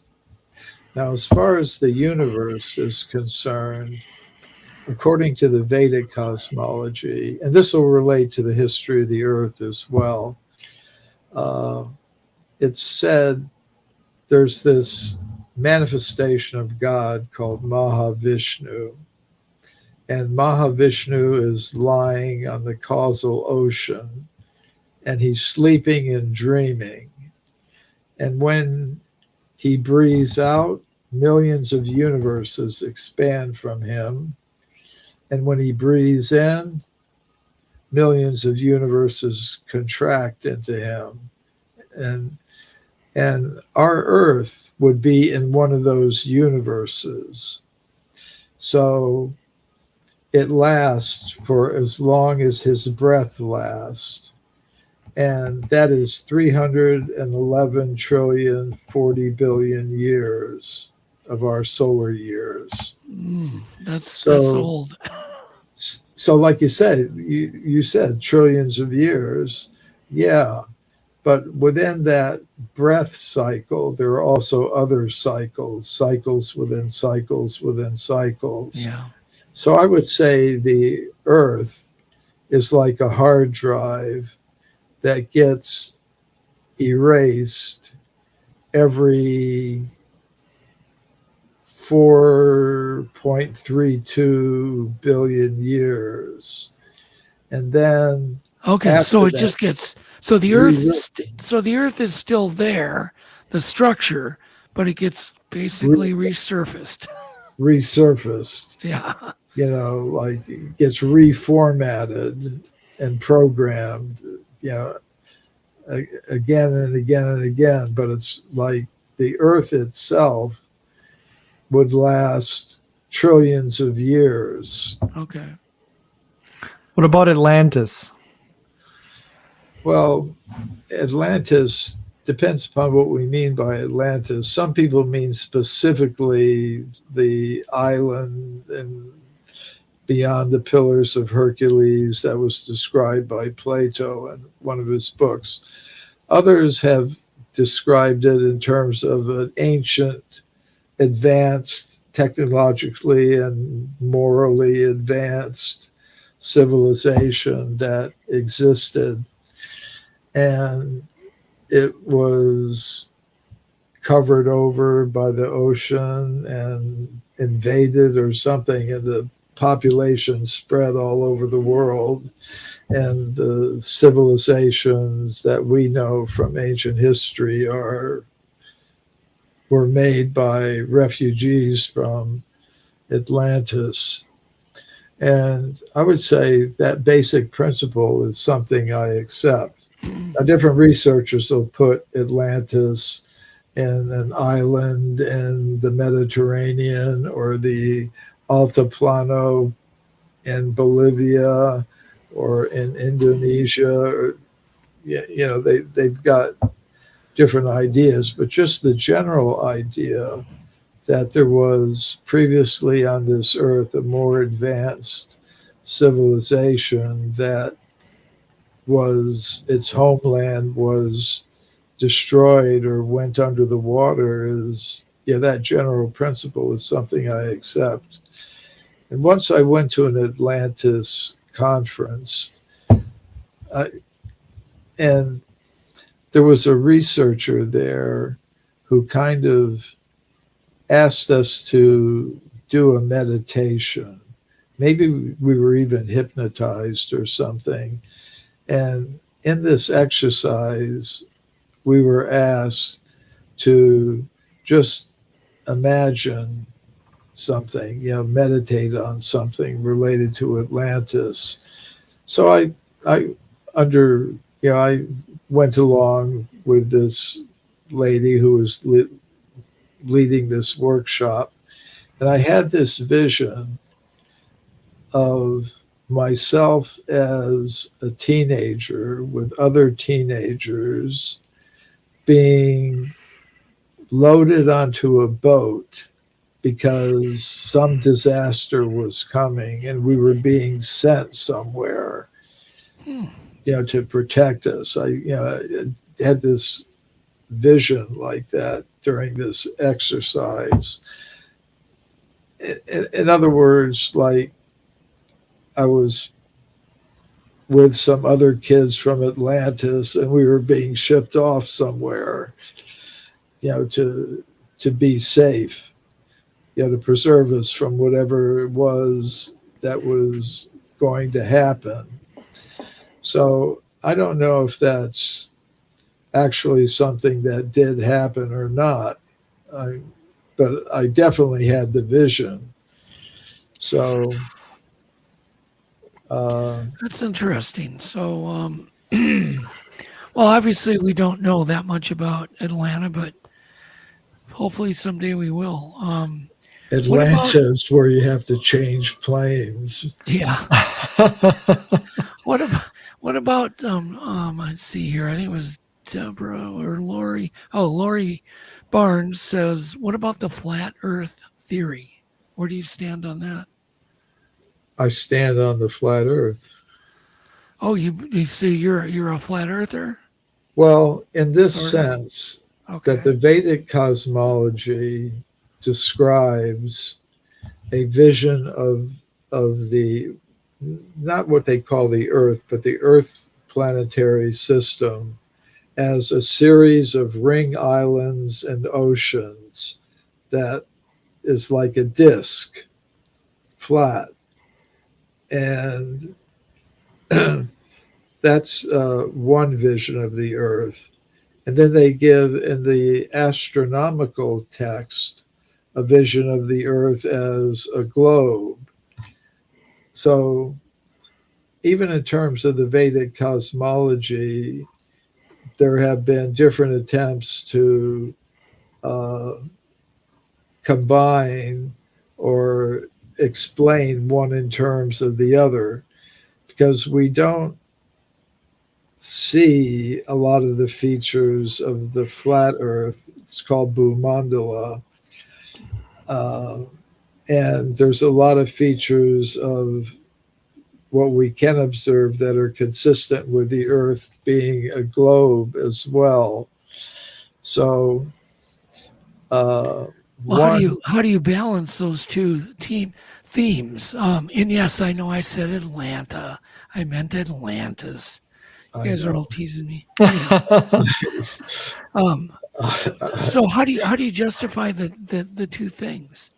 Well, one way to do it is to say it depends upon your level of perception. And this has a lot to do with virtual reality systems and seeing the world as consciousness-based and information-based rather than, No, I follow you, because Really there's more and more things. scientists that are, even like Elon Musk says, no, we're in a simulation of some kind of consciousness, almost like a video game.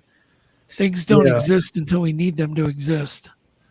Right. Yeah. So I tend to be more in that line of thinking, that we're in a simulated world, an artificial reality designed to accommodate us. And from the vision of people with a higher level of access to the system, it would look like it's depicted as this plain of Bhumandala with these ring islands and oceans. Just like Atlantis was described as having rings, like rings of inhabited areas. So, and then for those that are more restricted in their level of sense perception, they have access to less of the total reality. It would appear to be globe-like, and that may practically allow them to do astronomical calculations in a certain way. But so that's currently. So I think what you're saying, Michael, is the Earth might be both flat and round. Yeah. And this is something that comes out of quantum mechanics. Yes. That a particle may be a wave and a particle. And it seems like a paradox. You can't understand it, but just like sometimes Alex is really smart and sometimes he's totally out of it. Ha ha ha. Sometimes I do things I'm sorry that I'm thinking made a remark about Atlanta. Sometimes I'm very sorry, because I can see I've introduced a seed of controversy and conflict in this happy group. No, they're all happy. We got the greatest group ever. They're the greatest. I gotta tell you, Michael, there's never been more love in the chat for a guest. No, they're all just saying they love you, man. I'm serious. I'm just getting tons of. I keep reading nice compliments. People saying we love this man. I'm just behaving myself in this environment. No, maybe you see me somewhere else. I'm not so lovable. Oh wow! No, I think you're pretty lovable. Let's see, where else can we go here with this? We're gonna wind it up here, I guess. We got time for. Let's see, one more question. Anybody got something here? Lori Barnes just said you are very intelligent. I've just picked up a grain of truth from the ocean of truth. And he's humble. So what? Okay, somebody. Man, there's some crazy thoughts coming out of everybody. Grooved spheres. What's with these grooved spheres that you were talking about in your book? I didn't have time to read anything. It's kind of interesting. It comes from South Africa. Okay. There's a place in South Africa where they have a mine. It's and in this mine they find round objects like shaped like spheres. Yeah. And some of them have parallel grooves carved around the center of them, the equator. And the question is, how do those grooves get on there? It looks like something manufactured. Somebody engraved the grooves on. Now, they're found in layers of mineral that are 2,800,000,000 years old. That's Whoa. where that figure of 2.8 million came So from. you're talking these were found actually in rock, embedded Yeah. in rock. Wow. And we put them in an appendix in Forbidden Archaeology because most of the evidence that I cite in the book is from the published scientific literature. It's just not very well known. This is not from a scientific source. So I put it in an appendix. And basically my claim about it was, in the absence of any convincing naturalistic explanation, we have to consider the possibility that these things were manufactured by someone with some higher intelligence, human-like intelligence. So, but they have attracted a lot of attention. Like somebody, some friend of mine, pointed out to me just a week or two ago that there's some newspaper in Brazil that published a big article about me and these things. And this book, Forbidden Archaeology, was first published maybe 30 years ago, and they're still talking about it, Cool. But nobody has been able to give me a really convincing naturalistic explanation of how you could get the grooves. Yeah. Well, what about those like that? The one that comes to mind looks like a brass or a metallic computer, early computer. It's got gears in it. The Antikythera mechanism. Yeah. What's the whole story on that in your research? Well, that was found on a Greek shipwreck. Right. Yep. That's a couple thousand years old. It was found somewhere in the Aegean Sea. Yeah. And it wasn't recognized for what it is for a long, long time. It was just, like there was this heavily corroded round thing, that they just stuck in a museum. And then later someone decided to look at it and, carefully, because it doesn't look like a computing machine if you just looked at the encrusted, but they used, x-rays, and they could see actually there's some kind of mechanism in there. And so they did a very careful job of cleaning it and getting all the parts together. And it turned out to be a mechanism for calculating the positions of stars, eclipses, planetary movements. And they kind of figured it out. It had lots of different gears and levers. So the bottom line, I know, but the bottom line is it is a computer. It is 2,000 years old. Then we shouldn't know how to build such things back then. Yeah.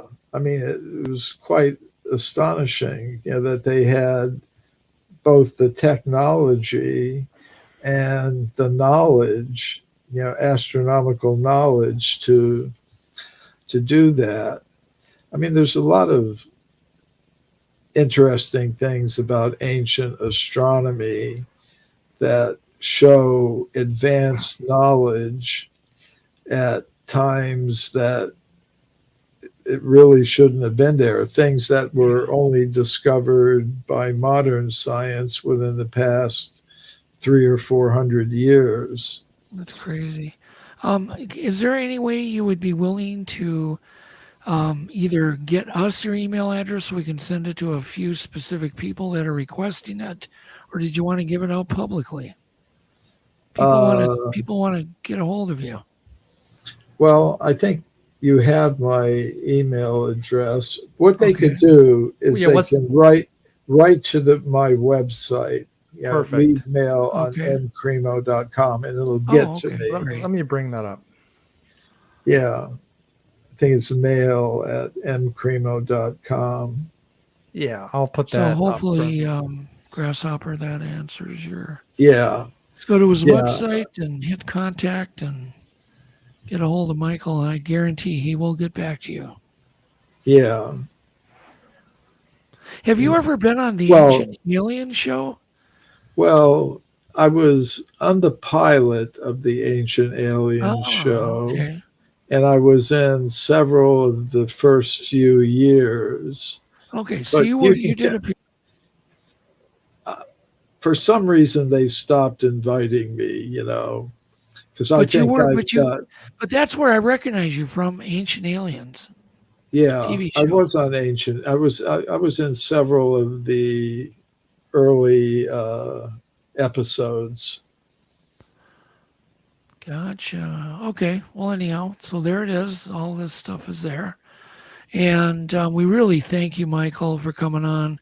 Sorry for just kind of doing a scattered interview.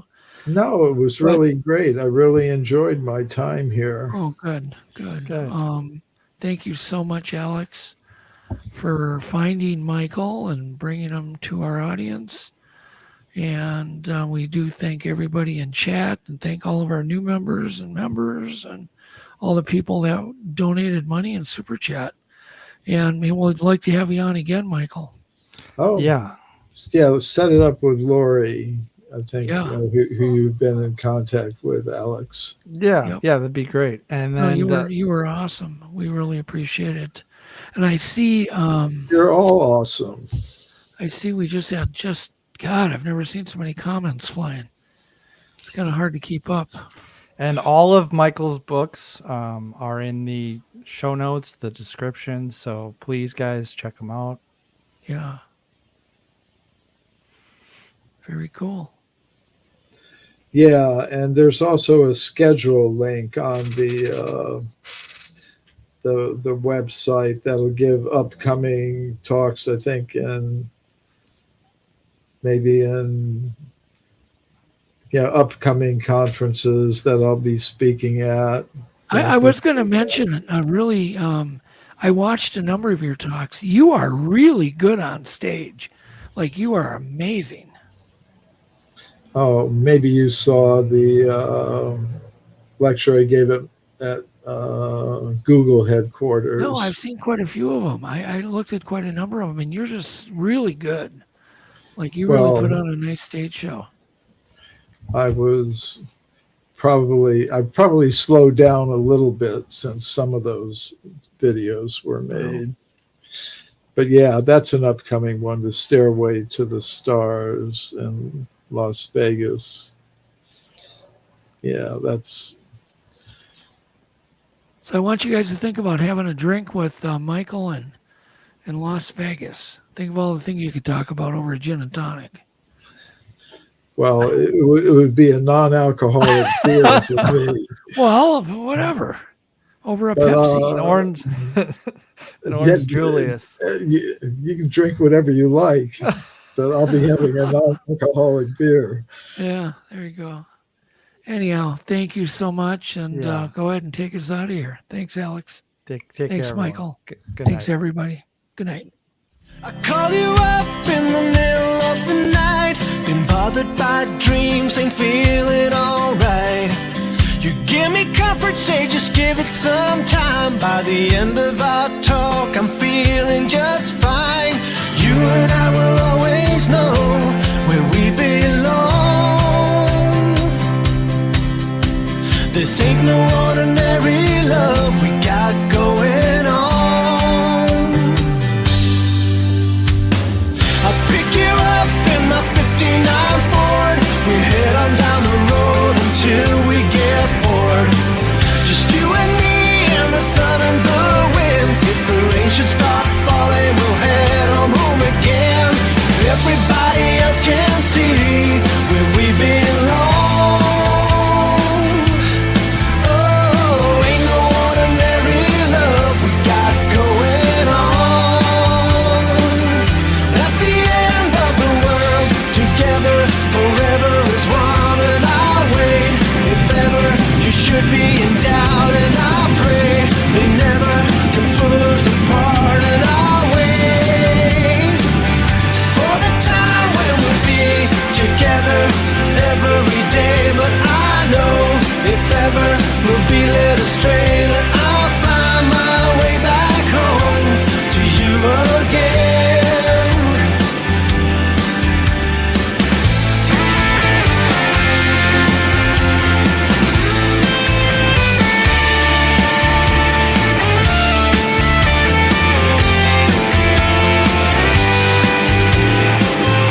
At the end of the world, together forever is one, and I'll wait if ever